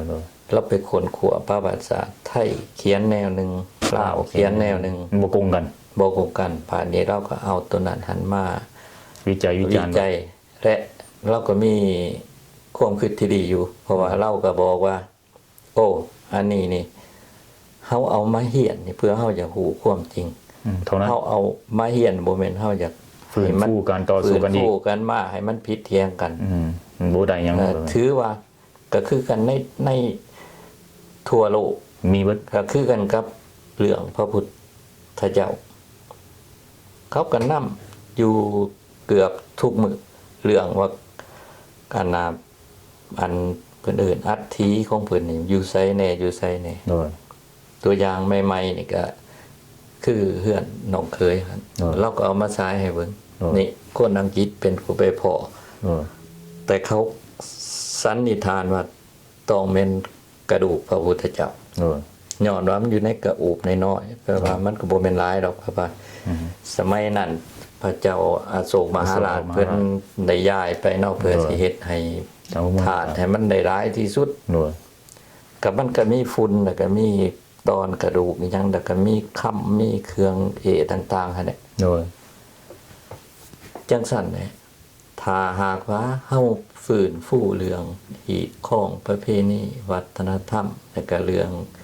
การถือพุทธศาสนาของเฮาเนาะ โดย เขาเอื่นว่าให้มาฟื้นฟูขึ้นใหม่แล้วก็เฮ็ดให้มัน ศึกษา ให้คนศึกษาแล้วก็เฮ็ดให้คน สิริ เข้าใจเพราะว่าในทั่วโลกคือเดี๋ยวนี้นี่ไผๆก็สนใจคือกัน เรื่องประวัติศาสตร์เก่าแก่ เรื่องประวัติศาสตร์แล้วก็เพื่อเรื่องพุทธศาสนา เพราะว่าห้องห้อยของพระพุทธเจ้านี่มันยังมีอยู่ โดยโดย เป็นต้นว่าบอนเพิ่นเกิดบอนเพิ่นตายเนาะบอนเพิ่นปรินิพพานนั่นแหละแล้วก็บอนสำคัญต่างๆ ที่ว่าเพิ่น โดย อาณาอันนี้เขาเจ้าก็ยังคนขัว โดยโดย ย้อนว่า เขาอยากเห็นโอ้โหความจริง โดย ของความเป็นมาของพุทธศาสนาเนาะ โดยโดย จังสั่นเฮาเอง ในฐานะว่าเป็นชาวพุทธผู้หนึงเนาะ โดย ตัวอย่างอาตมาไปเจนีวา โดย ไปนั่งซันเขาอยู่หารอาหารน่ะอยู่โรงหมอเนาะเขามีหารอาหารต่างหากสำหรับแพทย์หมอเขาลงไปกินข้าวอยู่หัน โอ้โดย มีแต่ตอนสวยเราไปกิน โดย ก็ยังเห็นหลายคนที่ว่ายางเขามาหาได้มานบคนยุโรป คนยุโรปแสดงว่าเขาทราบซึ่งในพุทธศาสนาแสดงว่าเขาต้องได้ศึกษามาวัฒนธรรม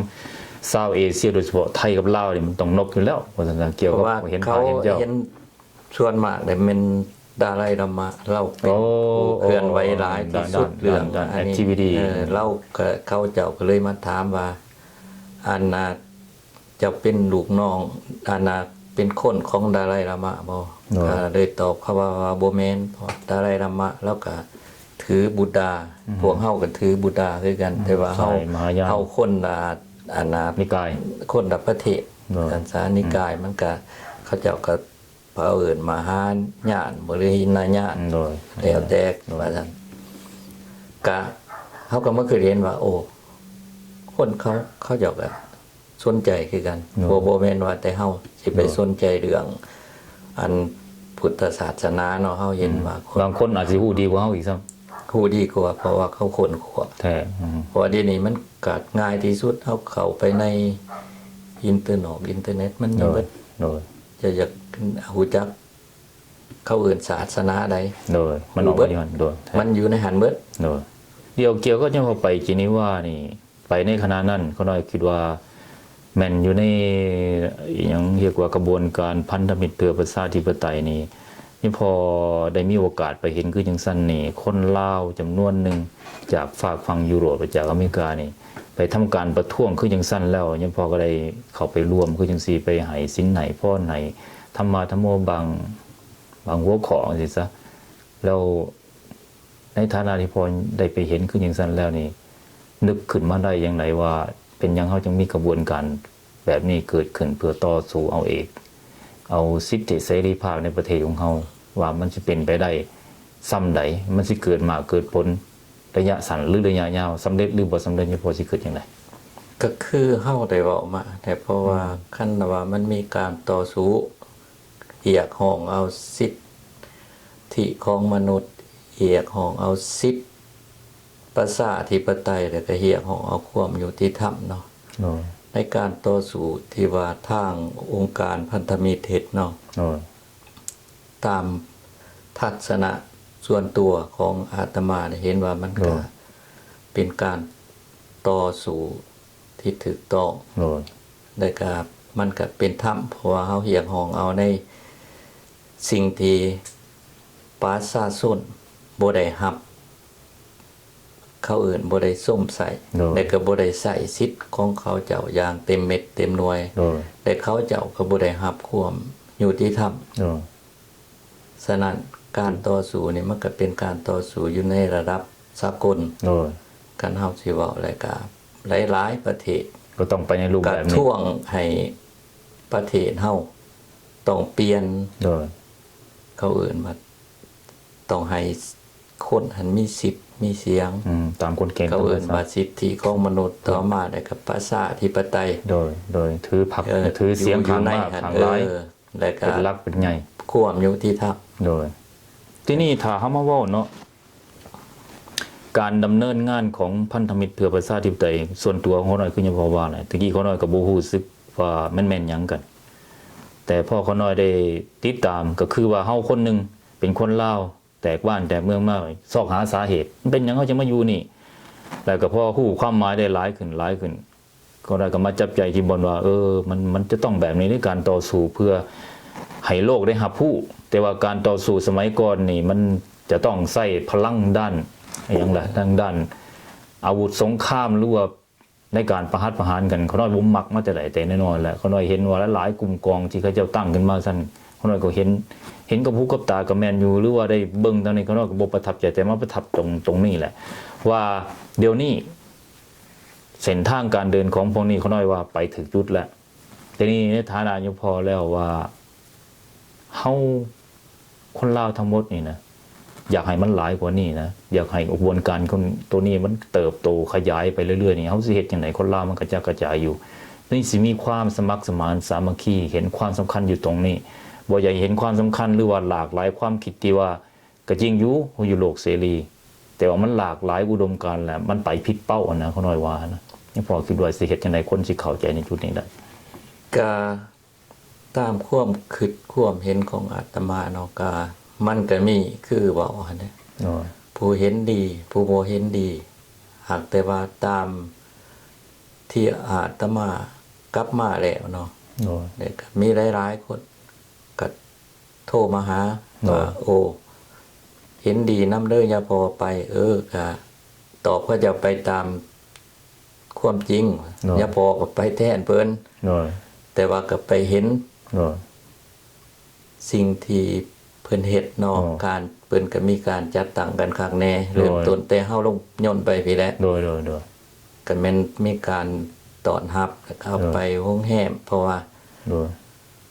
เพิ่นได้สั่งโรงแรมไว้ย้อนว่าธรรมดาเนี่ยมันต้องแม่นวันที่18พุธ โดย เฮาจังได้ไปบอนร่วม โดย แต่ว่าเพิ่นก็มีการจัดตั้งกันคักแน่หั่นแหละ โดย เรื่องใส่ใจายในการเซาโรงแรมยังก็แม่นพันธมิตร โดย เป็นผู้จ่ายเบิด โดย เรื่องอยู่เรื่องกินสำหรับอันนี้แต่กับพวกที่ไปน้ำกันเนาะพวกที่ว่าอยู่ในสมาชิกหรือว่ามีอันนาเป็นเจ้าอื่นแต่ละประเทศมันก็มี7-8ประเทศที่ว่าเขารวม โดย คนละเอานี่แหละ โดย ไป โดย แล้วก็เรื่องอาหารกันกินก็เป็นพวกอยู่ไกลอันแน่พวกฝรั่งแน่พวก สวิตเซอร์แลนด์เถื่อเยอรมัน เยอรมันแน่แต่ก็อเมริกาเฮาก็ไปคือกัน โดย มันก็มีการแปลว่า อบอุ่นหลายขึ้นว่าซั่น อบ ซะ อุ่น เป็น แล้ว ความ ก็ฮิปโฮมกันแบบ โดย ถือว่าสมัครใจเบิดคู่คนไป เห็ เห็ น น น้ำใจอันสูงส่งที่สุดถ้าเบิ่งเข้าไปลึกๆแล้ว แม่น ว่า แหละ ประเพณีตัวนี้เฮาถือเป็นหลัก แม่นแหละไผใดยังก็ถือไปว่าซั่น โดย แต่ว่ามันสะดวกคนหนึงอยู่บนว่าบ่อนเฮาไปเนาะก็เป็นบังเกอร์นะ โอ้ แต่ว่ามันก็มีบ่อนอนคักใน ห้องน้ำ สาม ห้องไทย ห้องน้ำก็มีเพียงพอซั่นซะ โดย แต่ก็ห้องเพราะว่าคนอยู่ในหันมันสิใส่ได้หลายจะเป็นหอย2หอย โอ้ยิ่งใหญ่แล้วแต่คนเข้าไปนี่ก็ยัง แปลว่าบ่เต็มมี บ่เต็ แต่ มประมาณ สอง 200 สองห้อง โดย ห้องทั้งกลางหันแม่นเพิ่นว่าสิเอาให้ครูบาอาจารย์นี่แหละพักอยู่หัน โดย เหตุผลที่ไปสิพักอยู่หันก็ย้อนว่ามัน ไก่ซิดกันจะได้ มัน โอลม ไกลนะครับมีหยังมันก็ได้ โอลมสนทนาเป็นกันเดียวกันว่าซั่นซะ ถ้าสิไปเซาอยู่โรงแรมก็ได้ เพิ่นก็มีการสิไปเซาโรงแรมมีหยังให้เพราะว่าครูบาอาจารย์บางองค์เพิ่นก็ คือว่ามันบ่เหมาะก็เลยว่า เขาเจ้าก็สิไปเซาให้ แต่ว่าขั้นไปเซาลงแหละมันไกล โดยในการ การไปด้านมานี่มันยากเพราะว่า หนึ่งมา เข้าไปเซาอยู่วนที่ว่าไปอยู่เฮือนของลูกหลานของกันยาโพพายเนาะมันก็19กิโลเมตร โอ้ แต่ว่าใส่เวลา30นาที บ่โทมันรถมันติด บ่ธรรมดา มันไฟแดงหลาย อันธรรมดาได้ โอ้ไฟแดง คันถาว่ารถติด นับชั่วโมงขึ้นเมื่อ โท จังสัน คมบ่ จังสันเนี่ยมันอยู่หันมันไกลแต่มันก็สะดวก แต่ว่าก็เลย ตกลงกัน ตกลงกันว่า พวกอนาเลขาของอนาพวกกันนี่แหละ พันธมิตร พันธมิตรเฮาเพิ่นเลยว่าให้ตกลงให้ไปอยู่เฮือนผู้นั้นซะแล้วก็โทรติดต่อกัน โดย เพิ่นก็เลยหูครับยับพอพายเลยก็เพิ่นก็ยินดีว่าอยากให้ยับพอพายให้ไปพักอยู่หัน โดย แต่อันนี้ก็เป็นการตัดสินใจของยับพอพายเป็นผู้เพิ่นเป็นหัวหน้าเนาะเพิ่นกันสิว่าหัวหน้าก็ว่าซะเป็นผู้นำ โดย ทางสงฆ์ โดย เพราะว่าเพิ่นเป็นผู้อาวุโสกว่าหมู่ได้เรื่อง โดยโดย พรรษาเนาะ โดยโดย เพิ่นก็ทราบกว่าพรรษา โดย เพราะว่าตามหลักการของพุทธศาสนาถ้าว่าผู้ใหญ่ว่าจังได มันก็ไปตามนั้น ไปตามนั้น โดย เฮาก็สิไปว่าจังไดก็บ่ได้ โดย บาดนี้ลูกหลานเพิ่นก็ แห่งดีใจ เพิ่นแห้งอยากดีใจเพราะว่าเพิ่นบ่ได้พอกัน โอ้ หลังจากนั้นเพิ่นก็ได้ร่วมกันกับเจ้าของเฮือนนะ โดย เพิ่นก็ อยู่ที่สวิตเซอร์แลนด์หลุดบ่หรือว่าอยู่ บ่อยู่ฝรั่ง โอ้มันบ่ไกลจากฝรั่งสายแดน 19กิโลเมตร กิโลมันก็ใกล้นะคันว่าอยู่บ้านเฮาแต่อยู่อเมริกาก็ประมาณ12 13ไมล์ใกล้แล้วบ่ หน้าที่ โดย ก็บ่ได้เพราะสั้นๆ3บาดนี้ ก็ได้ไปพักอยู่หันแต่ว่าการรับตอนนี่ยังเพิ่นก็ดีในเรื่องของอยู่ของกินเรื่องห้องนอนก็ อืม เฮาขึ้นเอาว่าห้องนอนคือเฮือนเฮาธรรมดานี่แหละ โดย มันก็ให้ โดย ห้องหนึง3องค์เขาเจะก็ปูเสือปูหยังให้คักแน่เนี่ย โดย แล้วก็การเจ็บเป็นเขาเจ้าก็ซื้อหวานซื้อยามาให้ เตรียมไว้ สาเหตุมันก็คือว่าเฮาออกจากบอนร้อน ไปบอนหนาว มันก็ต้องแน่นอนปรับยากที่สุดในทนายพอได้เป็นหมอ หลังจากที่ว่า ไปบอนสวิส เมืองสูง เคิร์ฟ ผู้ บ่มันเป็นห้องประชุมเนาะ โดย มันก็ ลงใน ห้อ ใต้ดิน บ่แม่นใต้ดิน อันนี้ห้องประชุมพิเศษ โอ้ หลังจากที่ว่าไปประชุมอยู่หันเนาะก็เพิ่นก็เห็นนิมนต์ครูบาอาจารย์ ไปเข้าไปนํไปร่วมฟังหั่นแหละ โดย อันใดมันถูกอันใดมันผิด โดย บ่ได้หมายความว่าเพิ่นเอาครูบาอาจารย์นี่ไปเป็นเขาเอื่นขั้นตารวัตรเพื่อว่าไป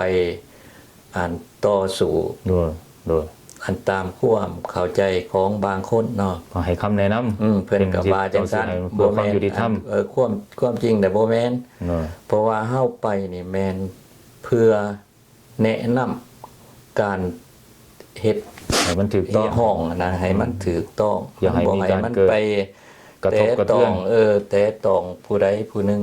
หรือว่าเขาเอ่นว่าบ่เป็นการเบียดเบียน โดยโดย ผู้ใดผู้หนึงแต่ก็บ่เป็นการเบียดเบียนเฮาเอง โดย ถือว่าเฮาเฮ็ดให้มันถูกต้องอันนี้ก็ไปเรียกห้องเอาสิทธิประชาธิปไตย โดย สิทธิของมนุษย์แต่ก็ความยุติธรรม โดย คันเมืองเป็นจังซั่นแล้วครูบาอาจารย์ก็มีแต่แนะนำเฮาไปเฮาก็บ่ได้เฮ็ดหยังดอกมีแต่ว่าไปแนะนำ โดย ได้ก็ให้พรให้สูตรมงคลให้ โดย สูตรไสยันโตยสังได้ให้ โดย ธรรมดาเบิดเท่านั้นหน้าที่ของพระ โดยโดยจากนั้นก็กลับมาสถานที่ จากนั้นเพิ่นก็คือว่าตอนเฮามีการประชุมกันแลกเปลี่ยนความคิดความเห็นระหว่างประเทศต่างๆหั่นนะมันอยู่ใน Swiss Club อยู่ในห้องข่าวเขาว่าซั่นซะ โอ้ของเขา หลังจากเหาะ11โมงเขาก็นิมนต์สันเขาสันก็อยู่สันอยู่หั่นแหละเพราะว่ามันสิไปใช้บ่ได้เครื่องกินก็เอาไปแต่คือ จาก ว่า ฝรั่งจากอเมริกาบ่มีคำว่าอึดอยากอย่างเจ้ากันแต่ฐานะพาแล้วสบาย ไปว่าพระทรงองค์พระเจ้าบ่มีปัญหาหยังดอก โดยโดย เป็นเวลาเฮานั่งอยู่ในห้องประชุมมันก็มีอานาค กาแฟกินตาม โอ้ ธรรมดา ทุกอย่างเรียกว่าครบเบิดนะเข้าต้อนรับเข้าสู่ บ่ นี่ มีปัญหาหยัง ต้องโดย แล้วสันเขาแหละมันก็เป็น12 โมง 12 ไปโมงหนึง โดย ก็แม่นพวกพันธมิตรนี่ต้องได้ จัดกองประชุมขึ้น ตอบเพราะว่านี่แม่น press conference เฟรดคอนเฟอเรนซ์ของ แต่ว่านักข่าวเขาจะมาสัมภาษณ์ โดย ของพวกทั้งเบิดนั่นแหละ อยู่ในห้าง อยู่ในหันแล้วกับพวกพันธมิตรมีหน้าที่ตอบเขา โดย จนฮอดค่ำเนาะ โดย ครูบาอาจารย์ก็บ่มีปัญหาหยังดอกเพราะว่ามันบ่ได้สันเขายามแรก สบายอยู่แล้ว มันก็สบายแล้วมีแต่กินสันกาแฟหยังไปก็ โดย พอดีคำก็แม่นสิออกไป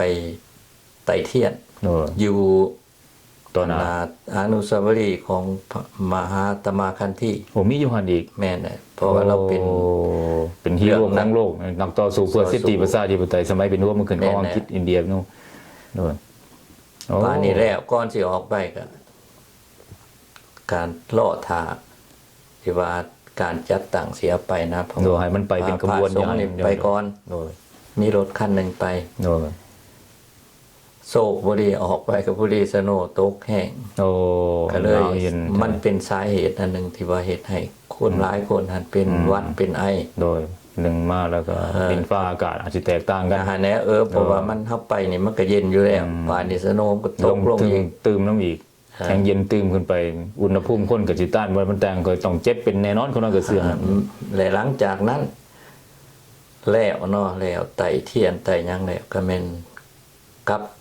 ไปบ้านอยู่ฝรั่งคนไหนบ้านของลูกหลานของเนี่ยพ่อพายคือเก่า โดยก็ยังมันรับเอาคื กั อบ เขา ผู้บ่ได้พวก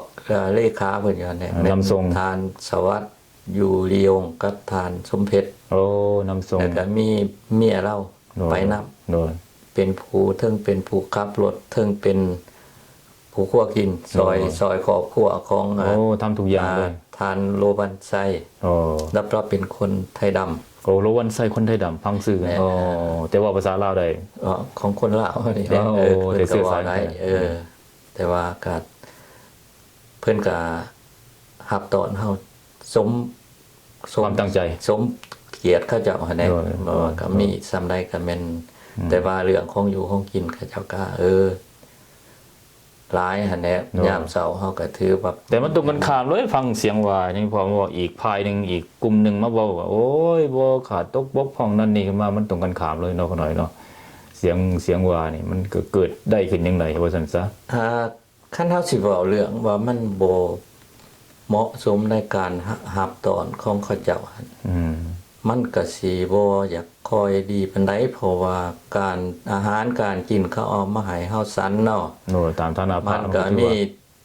ต้มข้าวเปียกแล้วก็ซับเป็ดซับไก่อาตมาเนาะอาตมาก็เป็นพระเนาะ โดย คันสิเว้าเรื่องสมัยแต่อาตมาบ่ทันบวช โดย ก็ไปเบิ่งคือพอออกไปเห็นอยู่เฮือนน้องสาวอาตมา โดย เรื่อง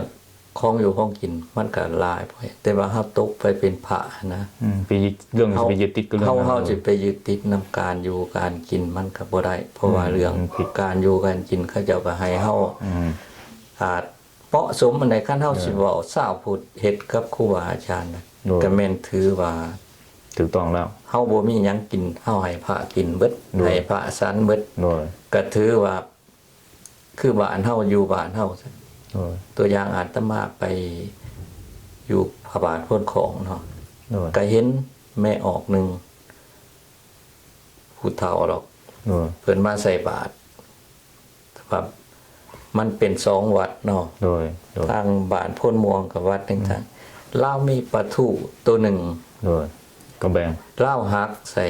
วัดพระบาทเครื่องหนึ่งวัดโพ้นม่วงเครื่องหนึ่ง นี่คือศรัทธายิ่งใหญ่ที่สุดเนาะขน่อยเนาะเบิ่งแล้ว จังซั่นในการหับตอนของเขาเรื่องอาหารการกินอาตมาก็ถือว่าเหมาะสมสมมาพาควร โดย แต่ก็สำหรับเพื่อนชาติบ้านซองเขาเจ้าก็คันเฮาสิมาเทียบใส่วัดเฮานอนนี่มันก็หลายวัดที่อาตมาไปมันก็คือว่า ให้เฮาคิดว่าคนรับครูบาอาจารย์นะ โดย ถือว่าเฮ็ดจังไดมันสิเหมาะสมที่สุดที่ว่าสิรับ โดย อันนี้ในทัศนะส่วนตัวของอาตมาเนาะก็เป็นพระทรงองค์เจ้าคือกัน แต่ว่าอาตมาเห็นว่า เหมาะสม โดย บ่เป็นบ่ว่าสิไปว่าโอ้บ่ขาดเคินแนวนั้นแนวนี้ อืม ทุกสิ่งทุกอย่างมันมีเบิด โดย เรื่องกาแฟบ่เรื่องน้ำบอกน้ำหวาน โดยทุกอย่างตามภาษาคนว่าอาหารกินคนลาว อยู่อเมริกาอยู่ยุโรปมันบ่แม่นบอนอึด โดยทุกอย่างสะดวกสบายกัน ว่าจังซี่ โดยแล้วที่ว่าบางเสียงก็บอกว่า โอ้มียังกินเหล้าสูบยาธรรมดาแบบนี้มันเป็นเสียงมันเป็นเรื่องจริงบ่หรือจังไดประเพณีเขาน้อยว่าก็บ่ นั่นในตอนนั้นแม่นมือสุดท้ายเนาะ โดย มือสุดท้าย วันที่20 บ่เอาวันที่ วันที่19 19วันที่20ของเดือนจันทบุรี วันที่20หมายความว่าตอนเช้าเฮายังนอนอยู่อันน่ะอยู่ฝรั่งพุ่นแหละวันอยู่เฮือนหลานของย่าพ่อพาย โดย และบาทที่นี่พวกนี้หันสิมาประท้วง โดย ตอนนั้นแม่นถึงเวลาประท้วงเนาะตอนเช้า โดย เขาเดี๋ยวคิดว่าอันประท้วงแล้วสิกลับไปเอาอาจารย์2องค์นี่ไปสาบซาสะเพราะว่าเพิ่นต้องได้ขึ้นไปถึงพุ่น โดย ส่วนอาตมาเขาเจ้าก็สิให้พักพรอยู่เฮือนหั่นแหละก่อน โดย เล่าก็เลยมาคิดเบิ่งว่า โอ้ถ้าเฮาไปแล้วระยะนั้นรถติดเฮามานี่อาจารย์2องค์เพิ่นนี่ยะพอคำพันธ์กับยะพอพายนี่ โดย สิบ่ทันขึ้นไปในสาบซาสะ โอ้ ก็เลยว่าไปพร้อมกันก็สันจังหันเนี่ยมาเลย โดย อาตมาก็พักพรอยู่หันเนี่ยนำพวกอันน่ะอายน้องที่ยังเหลืออยู่หันพวกน้องตัวญาโยมที่เหลืออยู่หันแล้วก็พากันเบิ่งโทรทัศน์ โอ้ยมีโทรทัศน์ให้เบิ่งอีก แม่นได้เฮาก็เบิ่งในโทรทัศน์ในมันก็มีอันน่ะอันคอมพิวเตอร์แน่เบิ่งเนี่ย โดย มันกับไผก็มีว่าซั่นซะ โดย แล้วก็เบิ่งกันอยู่หั่นแหละแล้วก็หลังจากที่ว่าพวกเพิ่นกลับมาแต่อันนั้นเนาะอาตมาก็อยู่หั่นแหละมันก็เขาเจ้าก็เฮาให้เลยอยู่ดอกว่าเนี่ยพอกาแฟบ่หรือว่าน้ำ โอ้ ก็ บ แปล ริ ว่า การ ก็ ก็ ของ ถวายอยู่ตลอด เขาเจ้าก็อยู่หั่นแหละ โดย ตอนคำมาเนาะก็แม่น อืม หลังจากออกมาจากสาธารณศาสตร์แล้วพวกหัวหน้าเนาะพวกดร.บุญทอดนะครับหัวหน้าแต่ละประเทศ โดย มาก็มาสรุปกัน โดย เขาเจ้าก็ท่านสิบอกคฤหัสถ์เนาะ โดยมันต้องมีธรรมดา เข เด้อ ก็เอาวายเอาหยังนี่แหละ มันบ่เป็นเรื่องเรา มา โดย กินกัน โดย กับ สลอง กินมันก็มี2ห้องเนาะ โดย ห้องหนึงมันก็อยู่ทางนี้ห้องหนึงก็อยู่ทางนี้ผู้บ่มักก็มานั่งอยู่นี่ โดย เตือครูบาอาจารย์ก็มานั่ง อืม อันนี้ แต่ว่าส่วนมากในบาทที่นี้ โดย หลังจากที่ว่านั้นเข้ามาสรุปกันแล้วสรุปถึงว่าผลที่เฮาได้รับ มีหยังหั่นนะ โดย แต่ข้าเจ้าก็ถือว่าได้รับผล เกินคาดหมาย อย่างล่วงหลายเกินคาด ต่างคนก็ดีใจ ต่างคนก็ดีใจ ก็บ่มีหยังก็เอา แล้วก็บาทที่นี่แล้วก็เจ้าก็เอาเราเอาหยังมากับ บ่แม่นเรากันเบิ่งแล้วเขาเจ้าแล้วก็เครื่องดื่มแบบนี้ เราไหว้ น้อย ไหว้เนี่ยเขาเอิ้นเราแว่งขั้นสุดท้ายบาทที่นี่ข้าเจ้าก็ขั้นหลังจากนั้น เพราะว่ามือต่อมามันก็ต้องได้ขึ้นยศ โดยอ๋อแล้วสิ้นสุดกัน แล้วก็มีการกินกัน แต่ว่าเรื่องสูบยาบ่มีดอก เพราะว่าเข้าหามบ่ให้สูบยาอยู่แล้ว อ่าฮะโดย แต่ก็ถึงถามมันสิมีควรสมมุติว่ามันของบอนเกาหลีระเบิดที่ยังนอก แต่สมัยสงครามโลก สมัยสงครามโลก โดย ว่าที่นี่มันก็มีเขาเอิ้น suction บ่เรื่องอันการดูดอากาศ มันออกดูดออกไป โดย ถึงทั้งลุมถึงทั้งเทิง โดย จังซั่นน่ะมัน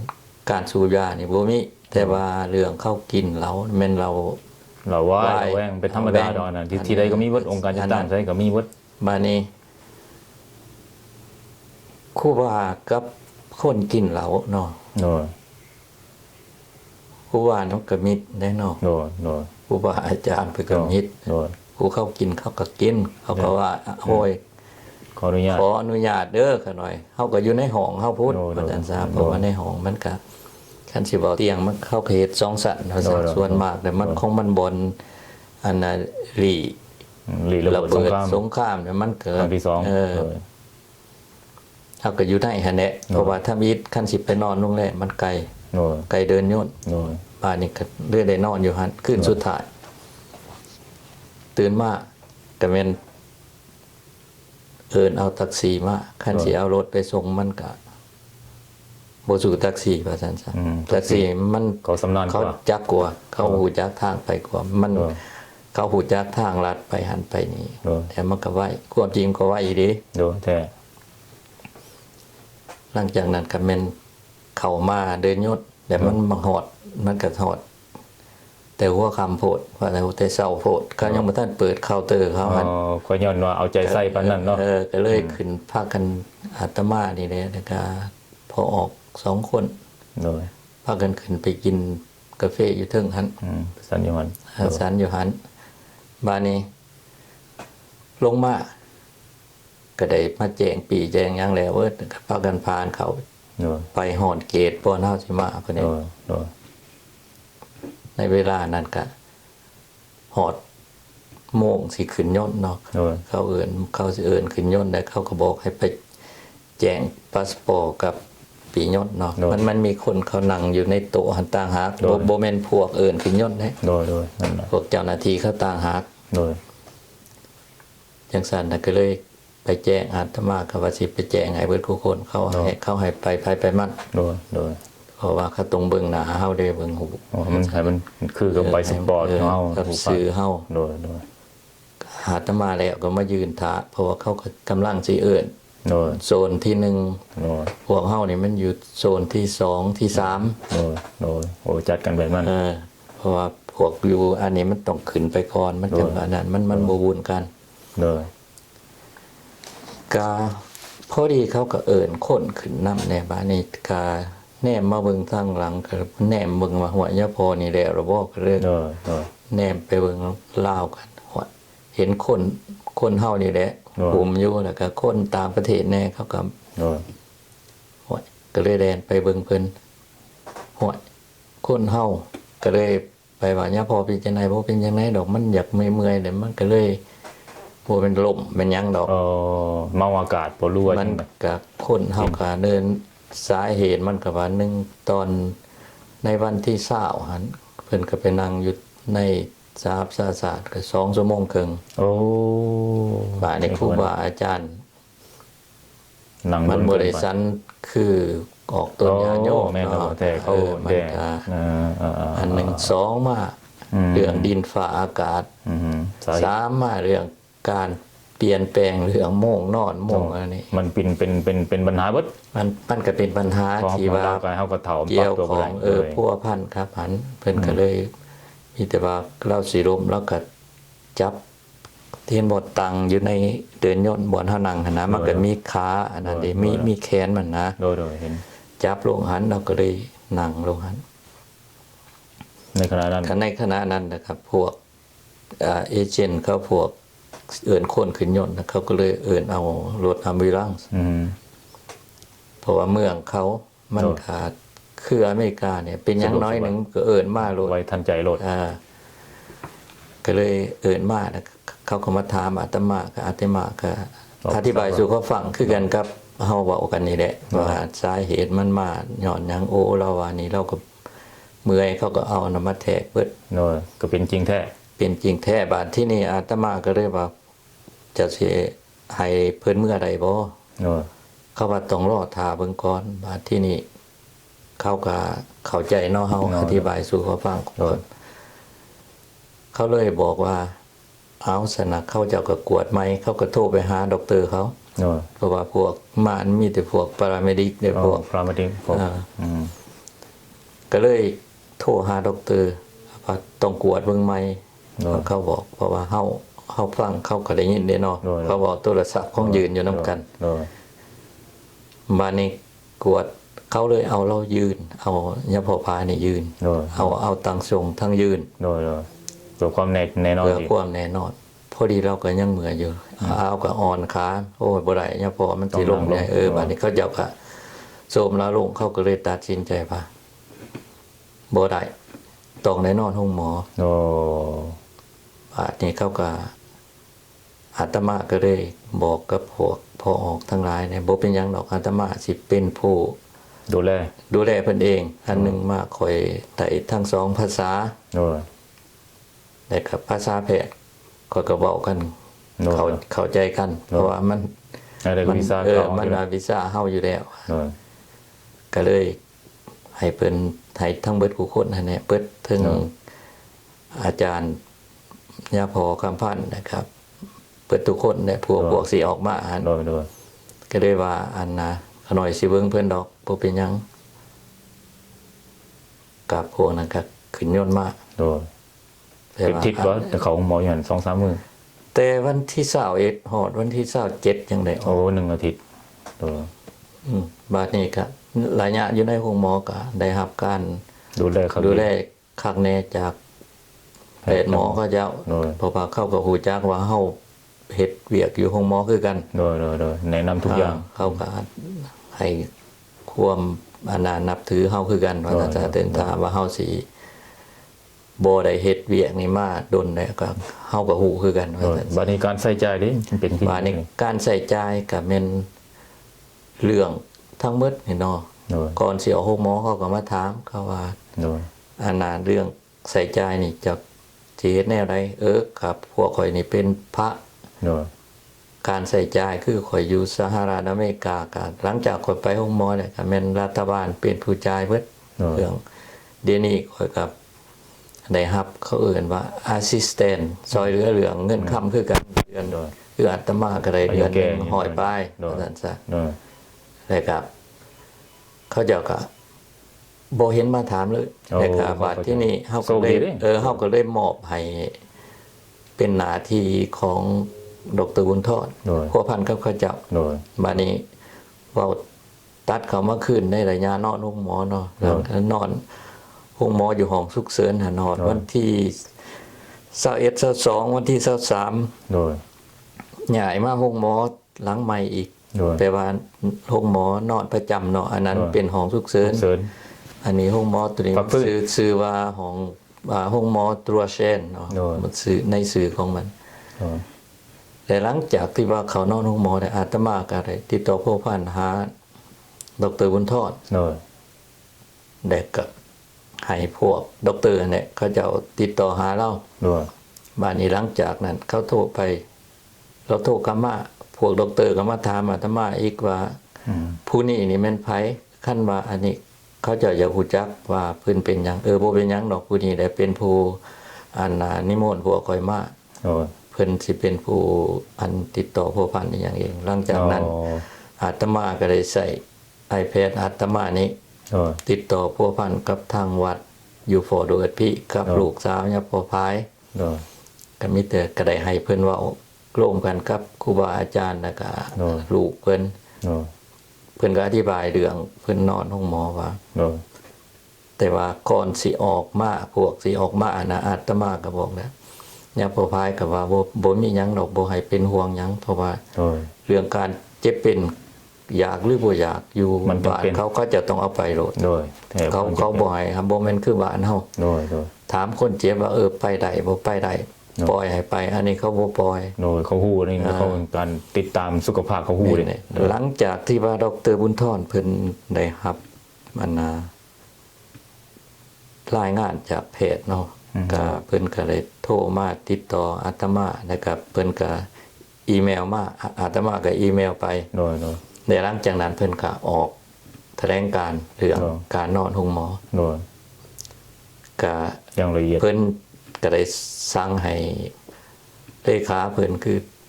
พอออกสมเพชเนาะ โดย กับพอออกสวัสดิ์อยู่ โดย เมืองลียงฝรั่ง โดยโดยโดย ให้มาติดตามเบิ่งแยก โดยโดยโดย แต่ว่าเพิ่นก็มาอาตมาก็บอกว่ามีแต่ว่าบ่มีปัญหาหยังมีแต่ว่าให้พอออกงั้นยามใดมีโอกาสจังมา โดยบ่เฮาอ มี ยู่ แต่ ใกล้อยู่ใกล้ชิด มี แล้ว มีแต่ติดต่อผู้พันกันเรื่อง โดย เพิ่นเขาห้องหมอนี่บ่มีปัญหาหยัง โดย บ่มีว่าสิว่าแบบว่าจนว่าได้มานั่งเบิ่งกันอันนี้ก็ อืม อาตมาก็เพิ่นก็นั่งร่วมกันอยู่ สบาย แต่ละมื้อว่าซั่นซะ โดย ก็ตอนสวยอาตมาก็ลงไปสันเขาอยู่หานอาหาร โดย ก็ยามเช้าสันกาแฟอยู่หันพวกเพจพวกหยังเขาก็ เก็บมาถวาย เขาก็ฮู้จักเฮาดีอยู่เขาเจ้าก็เอากาแฟเอาซ่าได้แต่เฮาอยากนะเขาเจ้าเอามาให้เฮาเบิด โดย อาตมาก็มีแต่ตอนเช้าก็สันกาแฟตอนแรกก็สันกาแฟเนาะเขานํกันนั่นแหละคนเจ็บน้ำมือหันได้สันได้ได้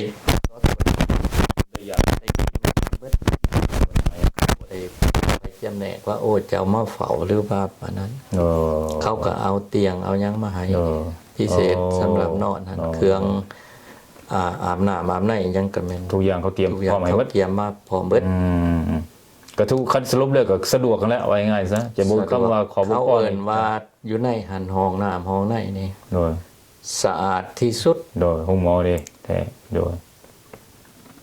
อาตมาเขาไปเบิ่งอาตมากันโอ้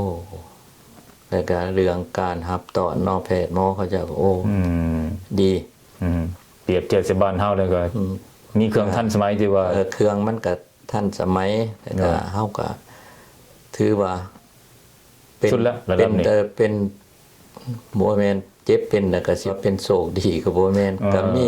โอกาสได้ไปปีนปัวอยู่หั่นก็ถือว่า โชคดี อันนี้เพราะว่า มันลีก อย่าพอพายเพิ่นก็เว้าเอง คือกันเล่าว่าโอ้เฮาโชคดีนะได้มาอยู่นี่เนี่ยมาได้ใส่น้ำตลอดทะเลมันว่าก็ได้ใส่หลายเติบหลายของนอนอยู่หั่นเนาะ โดย บาดนี้ก่อนมันสิถึงไปหอดวันที่27เหตุผลมันก็คือว่า เขาต้องได้ใส่ยาต้านเสือเขาทางเส้นเลือด โดยเขาคงตามอาการ เพราะว่ามันต้องเฮ็ดให้มันหายไปเพราะว่า หลังจากที่ว่ามันถืออาการหนาวเลยครับ ก็เลยเป็นปอดอักเสบอันนี้คันเอิ้นว่าปเนโมนีมันควบฝรั่งเอิ้นบัดนี้ เขาว่าถามว่า เขาก็ติดตามอยู่แล้วพวกด็อกเตอร์อิหยังก็มาก็ร่วมกันกับอาตมาอยู่เขาเจ้าก็ว่าบ่มีคำถามหยังบอกกับอาตมาก็ว่าบ่มีมีแต่ว่าเขาก็หัวในของเขาว่ามีแต่อยากเมื่อ เขาก็บอกว่า ได้เมื่อแท้ การสิพยายามเขาว่าถ้าว่าเวลาใดที่ว่าเฮาหยุดใส่ทางเส้นเลือดได้แม่นได้ออกเมื่อ โอ้ ก็พอดีตกมาวันที่27 ก็มีคำตอบ เราก็คำตอบว่า ไปได้แล้ว ด็อกเตอร์ผู้นั้นแหละผู้แล้วก็เป็นผู้หญิงดอกแล้วก็ยังหนุ่มอยู่ดอกก็สิซ้ำลูกเขานี่แหละ โดย เราเลยว่าเมื่อใดแล้วมื้ออื่นนี่เพราะว่านี่ก็เลยติดต่อหาดอกเตอร์บุญทอด โดย ว่าได้นี้ออกแล้ว แต่ข้าเจ้าก็ให้ความสะดวกอยู่เพราะว่าหลังจากที่ว่ามือเฮาสิออกนะว่าสิออก วันที่27ตอนเช้าก็เลยได้ไปตกลงกันเรื่องปีย่น โดย ของยาพอแล้วก็ของอาตมาเอง โอ้ ของยาพอพายนี่ต้องได้ ตัว เสีย เก่ามันตกหล่นแล้ว ต้องได้เสีย300 โอ้บางมายุโรปบ่ แม่นแหละ โดย ของอาตมานี่ต้องได้ซื้อไหม โอ้ ก็หลังจากนั้นเฮาก็พวกมันมีอยู่สันลุมมันมีพวกโซเชียลเวิร์กเกอร์ โดยโอ้ เขาจะเอากับด็อกเตอร์เนี่ยก็จะเป็นผู้อันนั้นแนะนำให้ก็จะหาเพราะว่าเขาเป็นผู้รับใส่คนเจ็บอยู่หันเฉพาะอยู่แล้วว่าซั่นไปมีปัญหาเรื่องทั้งการพัวพันเรื่องเกี่ยวต่างๆว่าซั่นซะ โดย แม่นพวกนั่นน่ะ โซเชียลเวิร์กเกอร์ แม่ในหลังจากนั้นน่ะก็ติดต่อหาดอกเตอรบุญทอด โดย และก็อยู่นำกันก็มีทานสวัสดิ์กับทานสมเพชร โดย นางนํกันนั่นแหละ โดย ก็รอดก็ติดต่อทั้งดอกเตอรบุญทอดนั่นแหละก็แปลว่าใส่ทั้งโทรศัพท์แนะหากัน โดย รวมเพิ่นก็ร่วมกับพวกโซเชียลเวิร์กเกอร์หัน โดย ถ้ามีอาตมาคือว่า ปียศหันมันเขาเจ้าแทนที่เขาสิรายงานว่าเฮานี่อานาบ่ได้มานะเฮาเฝ้าอยู่หัน โดย เขาไปรายงาน มันเขาเอื่นว่ามันมีการผิดพลาดทางด้านพวกเอเจนต์อยู่เดินยนต์กับอานาพวกอยู่ทางนี้ก็เลยได้ร่วมกันอยู่พี่แหละทางเขาบอกอยู่ฮิวสตันพี่ได้ โอ้ เขาติดต่อมาก็ ว่าต้องได้ซื้อไหมก็เลยเว้ากับเลขาได้เลขาก็เว้ากับดร.บุญทอนเพราะว่าพอเปิดไว้เลยโทรศัพท์แล้วว่าบ่ยากก็ต้องมีแต่ว่าซื้อเอาใหม่ โดย ก็ทางก็เป็นทางพันธมิตรเพิ่น โดยจ่ายให้ จ่ายให้เบิด โดย เป็นหน้าที่ของเพิ่นแล้วก็หลังจากนั้นแล้วเสร็จสัดเบิดก็แม่นเอาพวกอาตมานี่ไปเฮือนร้านเนี่ยพอพายคือเก่า โดย ก็นอนอยู่หั่น โดย ก็ทั้งสองคนเพิ่นนี่แหละเลขาทานสมเพชรกับสวัสดิ์ โดย ก็ไปนํกัน โดย ก็ไปฮอดหันก็มันก็ค่ำเนาะก็ โดย คันสิเว้าใกล้ๆแต่โคงหมอไปห่วยเขาถามเนี่ยพอคือหมวยางมานี่ห่วยมันบ่จักว่าอยู่นี่แล้วโทรศัพท์เพิ่นก็ยังบ่ทันเอาของท่านได้มาเด้ก็มานอนพักอยู่หันตื่นมาพวกพอออกสวัสดิ์กับพอออกสมเพชรก็มาส่งเดินยนต์คือเขามานั่งกินกาแฟกันอยู่หันแล้วก็หอนโมงแล้วก็เข้าไปเลย โดยก็แต่ว่า จังว่าได้ลงมาค่ะมาตรานสิตอยู่มงเรียนครับ โอ้ ว่าร อถ่าย โตรอนโต โดย บ่มีมาตรานสิตอยู่หันนะครับ อืม ขึ้นหันมาต่ออยู่โตรอนโตจังไปฟอร์ตเวิร์ธเฮา โอ้2ต่อ 2ต่อ โดย ถ้ามิดมาสิมาลงดีซีบ่ได้ตอนนั้นมันสโนว์ โดย มันท่วมมานั่นอยู่ โดย คุณมันก็ออกอยู่ โดย เขาก็ข่าวให้เราเห็นอยู่ว่าโอ้มันไปบ่ได้ทั้งนั้น สรุปแล้วตามข่าวมันออกมานี่มันตรงกันข้ามว่ามันเป็นจังสันเป็นจังซี่บางเสียงนั้นมันบ่แม่นเลยความจริงนี่มันเกิดจังซี่บ่แม่นเลยว่า ก็ตามที่อาตมาได้เล่ามานี่เด้ โดย เพราะว่าตัวความจริงมันก็เป็นอย่างนั้น โดยว่าเฮาอยู่ในเหตุการณ์นั้น อยู่ในเหตุการณ์นั้น โดย ขั้นถ้าหากว่า โดย ผู้ใดที่ว่ามีคำถามเนอกเกี่ยวกับ โดย เป็นหยังอย่าพอพายจึงได้นอนห้องหมอ โดย อันนี้อาตมาสิอธิบายให้ โดย เป็นส่วนตัว โดยโดยโดย เพราะว่าเฮาสิอธิบาย มีบ่ มันก็อันนั้น โดยนั่นแหละจังว่าถือว่าถูกต้องหลวงพ่อได้มาให้ความกินเพราะว่าเขาน้อยก็น่าเป็นห่วง ว่าการไปทำบุญสุนทานครั้งนี้เป็นผลสะท้อนมากขึ้นจังซี่ญาติโยมหลายๆคนก็สงสัยว่าซั่นซะมีขอกังขาเพราะมีเสียงวิพากษ์วิจารณ์จากบางกลุ่มบางก้อนว่าซั่นซะมันไผแหละเขาน้อยก็บ่เข้าใจตัวมันเป็นการวิพากษ์วิจารณ์เกินไปหั่นนะว่าซั่นซะทำให้การกลุ่มก้อนของพันธมิตร เพื่อประชาธิปไตยในลาวนี่บ่ได้รับความเป็นธรรมเท่าที่ควรมันก็จำเป็นจะต้องอาศัยทั้งพอมาช่วยชี้แจงความเป็นจริงเขาหน่อยคิดว่าแล้วเนี่ยพออยากจะม่วนท้ายฝากฝังจุดนี้ไว้ให้แก่ชาวลาวญาติโยมหรือว่าคนลาวทั้งหมดลาวในนอกที่สนใจเรื่องการบ้านการเมืองการเป็นอยู่ต่างๆ การเคลื่อนไหวเพื่อท่วงเอาสิทธิเพื่อให้รัฐบาลบ่หรือว่าการปกครองในประเทศลาวของเฮานี่เห็นความสำคัญเห็นสิทธิของประชาชนนี่อย่างนี้พอได้สรุปจังน้อยหนึงก็ได้ จังสันนอกว่าตอนสุดท้ายนี่ โดย อาตมาเองก็บ่มีหยังมีแต่ว่าอยากขอบิณฑบาตแผ่น้ำเบิดทุกคนเนาะ โดย ให้หันหน้ามาหากันแล้วก็ โดย เฮ็ดแนวใดสิ่งใดที่มันถูกต้องเนาะ โดย ก็ให้เขาเอื่นว่าให้ร่วมไม้ร่วมมือกันเฮ็ด โดยโดย เฮาเฮ็ดไป สิ่งใดที่ว่าเฮาเฮ็ดไปถ้าว่ามันเป็นการที่ว่าถูกใจเฮา แต่บ่ถูก อย่า ต้อง สู่เฮ็ด โดย ถ้าเฮ็ดสิ่งใดที่ว่ามัน ถูก ถู ต้อง กต้อง ตามความเป็นธร ตาร ม ม ความเป็นธรรมตามมา ธรรมาธิปไตย ก็ให้พากันเฮ็ด โดย อย่าเห็นว่าสิทธิผลประโยชน์ของตัวเอง โดย ถ้าเฮาเฮ็ดหยังเพื่อเฮาเอง อันนั้นมันสิบ่ไปได้ฮอดไส อือฮึ เฮาเห็นว่าสิ่งใดที่มันถูกต้องให้สนับสนุนซอยเหลือกัน โดย บ่ว่าเฮาสิเฮ็ดหยัง โดย เฮาก็ต้องได้คิดเห็นว่า โอ้เดี๋ยวนี้เฮากำลังต่อสู้เอาหยังต่อสู้เอา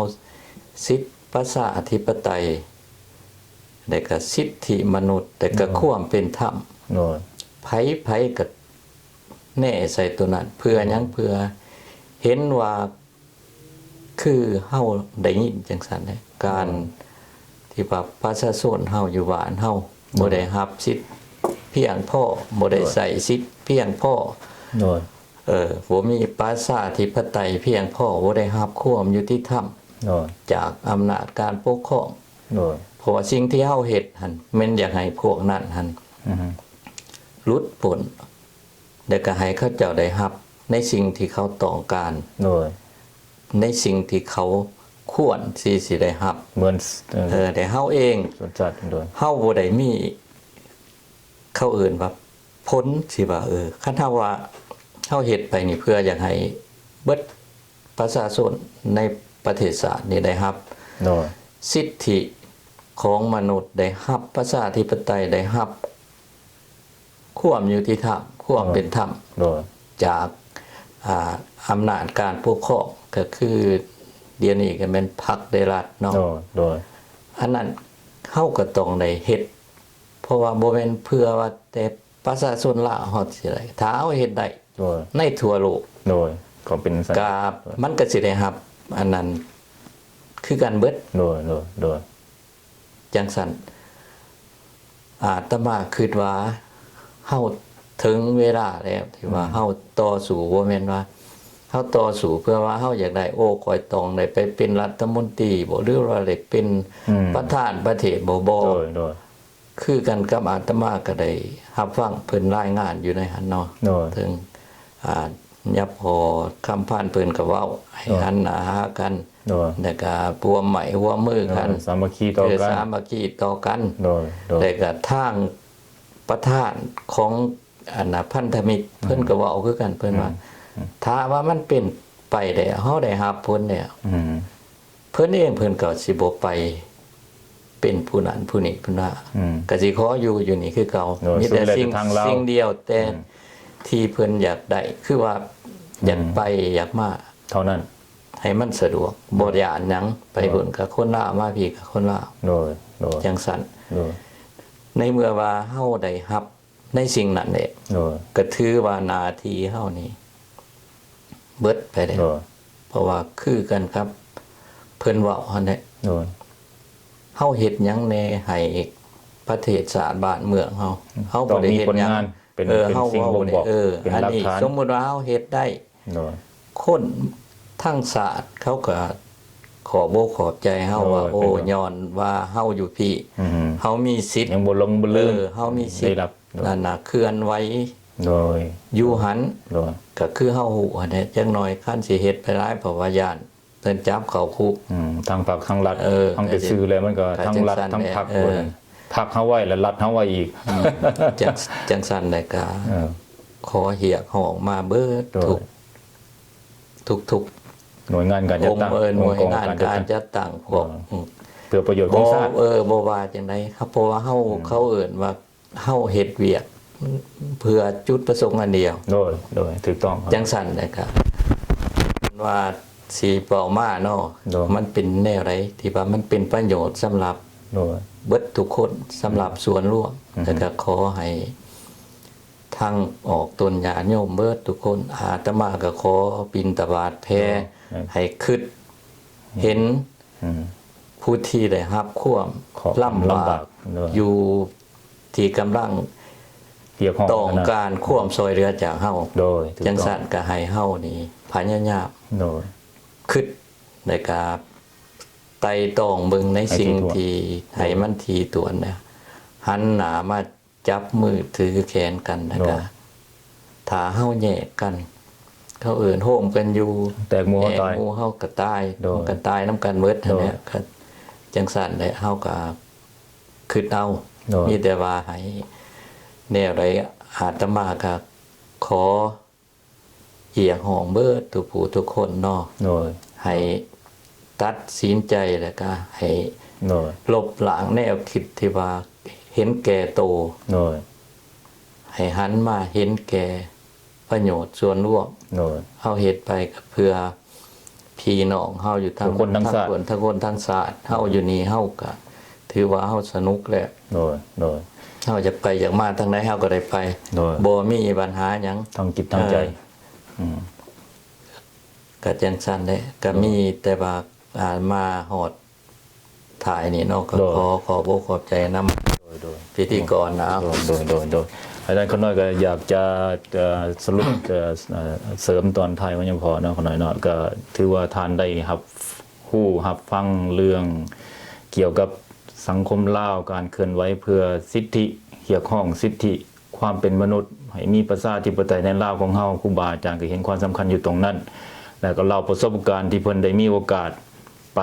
เป็นสักขีพยานไปให้ศีลให้พรให้คำแนะนำแก่ญาติโยมที่ไปประท้วงอยู่กรุงเจนีวาประเทศสวิตเซอร์แลนด์ของเดือนเจนีวาที่ผ่านมาท่านก็จะได้เห็นการออกอากาศผ่านทีวีลาวโอซีทีวีโดยการนำเรือพิธีกรของท่านแสงจินดาลัยไปเรียบร้อยแล้วเกี่ยวกับเรื่องดังกล่าวนี้นี่ก็คือสิ่งสำคัญที่บ่งบอกทั้งว่าครูบาอาจารย์ก็บ่ได้ปาละสำหรับญาติโยมผู้ที่มีการต่อสู้ด้วยความจริงต่อสู้ด้วยความเป็นธรรมโดยเฉพาะเฮาเว้ากันอยู่นี่หลายๆคนก็มีความซื่นใจมีความไว้วางใจแต่องค์การพันธมิตรเพื่อประชาธิปไตยว่าซั่นซะก็ถือว่าท่านองค์การนี่ได้เดินถูกทางไปแล้วคือว่าหลายคนก็โอ้ยไปซั่นมันบ่มีความหมายหยังดอกไปหยังเขาเฮ็ดอยู่ว่าซั่นไปประท้วงอยู่สหประชาชาติบางคนก็เว้าออกมาซั่นท่านก็ลืมคิดไปว่าเฮาต่อสู้หากบ่มีองค์การใดองค์การหรือว่าผู้นำนานาชาติโดยเฉพาะ United Nations นี่เป็นองค์การใหญ่ที่สุดที่แก้ปัญหาของชาติใดชาติหนึ่งถือว่าเป็นการถูกต้องแล้วที่ว่าไปกล่าวซะเนี่ยท่านคิดผิดแล้วที่ผู้ข่าวว่านะที่ได้ติดตามมามันต้องแม่นองค์การนี้เป็นผู้ดูแลเบิ่งแย่งของการต่อสู้องค์การใดที่มีความเป็นธรรมเพื่อจะได้ให้รัฐบาลลาวนี่ฮู้จักการเปลี่ยนแปลงว่าการปกครองผ่านมานั้นถือว่าเป็นการผิดพลาดต่อประชาชนในชาติที่ว่าบ่มีสิทธิในการปากเว้าในการปิดแม้กระทั่งข่าวบางทุกอย่างสิออกมาบ่ได้แต่ประชาชนสิฮู้ได้จังได๋ประชาชนอยู่ฮ้อนนอนทุกข์สิไปเว้าต่อไปรัฐบาลเป็นผู้ปกครองรัฐบาลเป็นผู้ดูแลประชาชนเหมือนโลกเสรีรัฐบาลเขาคุ้มครองประชาชนดูแลประชาชนบ่ว่าห้องหมออย่างที่หลวงพ่อเพิ่นได้เล่ามาให้พ่อเพิ่นเล่ามาประเทศสวิตเซอร์แลนด์ถือว่าเป็นประเทศที่มีความยุติธรรมที่สุดประเทศลาวสมัยก่อนตั้งแต่สมัยพระราชอาณาจักรลาวมีการเจรจาการเมือง18ข้อเท่าไรข้อก็ไปเจรจาอยู่กรุงเจนีวาแล้วพวกลาวสมัยนี้ต่อสู้เพื่อเรียกร้องสิทธิก็ไม่ไปอยู่หั่นสันใดท่านจึงว่าพวกนี้เฮ็ดไปเขาเฮ็ดมาอยู่แล้วเฮ็ดไปอยู่แต่มันบ่ถูกแต่เฮาเฮ็ดนี่เพื่อให้นานาชาติได้รับรู้ความเป็นจริงกดดันรัฐบาลลาวให้ผู้ซึกนึกคิดเปลี่ยนแปลงเพื่อไปสู่การเรียกร้องของประชาชนทั้งชาตินี่คือจิตและวิญญาณของการต่อสู้ของพันธมิตรเพื่อประชาธิปไตยครูบาอาจารย์ก็ได้พยายามให้แนวทางบ่แม่นครูบาอาจารย์ไปให้บอกการบ้านกันเมื่อท่านบ่ทำคืออย่างสั้นอยากให้ท่านผู้ชมผู้ฟังที่ติดตามนั้นได้เข้าใจอย่างที่หลวงพ่อเพิ่นได้อธิบายมาความเป็นไปต่างๆนั้นทุกอย่างพันธมิตรให้การต้อนรับทุกสิ่งทุกประการที่ว่าอยากผู้ขาอยากเสริมน้อยนึงบอกว่าครูบาอาจารย์เฮาหากคิดว่าชาติมาก่อนศาสนานั้นข้าพเจ้าถือว่าท่านเสียสละถือแต่ท่านคิดว่าชาติอยู่ภายหลังของศาสนาข้าพเจ้าคิดว่าเป็นการผิดสันใดท่านจึงบอกว่าถ้าชาติอยู่ได้ศาสนาก็ต้องอยู่ได้อันนี้เฮาเว้าถึงว่าถ้าชาติของเฮาถูกกืนจากภัยสังคมชาวต่างประเทศจากสังคมอารยธรรมอื่นเข้ามาลาวก็ต้องมีปัญหาเมื่อลาวมีปัญหาแล้วทุกอย่างก็ต้องย่อยยับไปเบิดศาสตร์ก็ต้องมีอันเป็นไปนี่คือปัญหาใหญ่เพราะฉะนั้นครูบาอาจารย์ที่ต่อสู้นี้บ่แม่นแต่ต่อสู้ในเรื่องนี้ความเสียสละนี่บ่แม่นท่านจะเสียสละแต่เพียงนี้แม้กระทั่งชีวิตของท่านในเข้ามาบวชข้าพเจ้าหรือว่าข้าน้อยครูบาอาจารย์องค์อื่นก็เหมือนเดียวกันท่านก็เสียสละผลประโยชน์ส่วนตัวเพื่อประโยชน์ส่วนรวมในการสั่งสอนญาติโยมที่ครูบาอาจารย์ออกมาในครั้งนี้ถือว่าเป็นบุญอันสูงส่งอยากให้ครูบาอาจารย์ของเราได้นำธรรมะบางอย่างให้เป็นข้อคิดแก่องค์การพันธมิตรนี้ผู้ขากับผู้หนึ่งที่ว่าเห็นว่ามีความสำคัญได้กล่าวมาถึงจุดนี้ที่ว่าเดินทางถูกต้องแล้วข้าพเจ้าอยากว่าถึงว่าใส่ GPS ไปถูกต้องแล้วสิทำให้บ่หลงทางแล้วว่าซั่นซะอันนี้ก็จะขอฝากไว้ซั่นในท้ายที่สุดที่อยากให้ยังพอเนาะเพิ่นใส่ให้พ้นทั้งคนหน่อยขอนิมนต์คนหน่อยให้ตอนท้ายนี่นอกก็ขอโดยให้ออกตนญาติโยมเบิดทุกคนตั้งมั่นอยู่ในศีลธรรมเฮ็ดคือว่าเฮ็ดหยังเฮาก็เฮ็ดให้มันถูกต้องโดยให้มันมี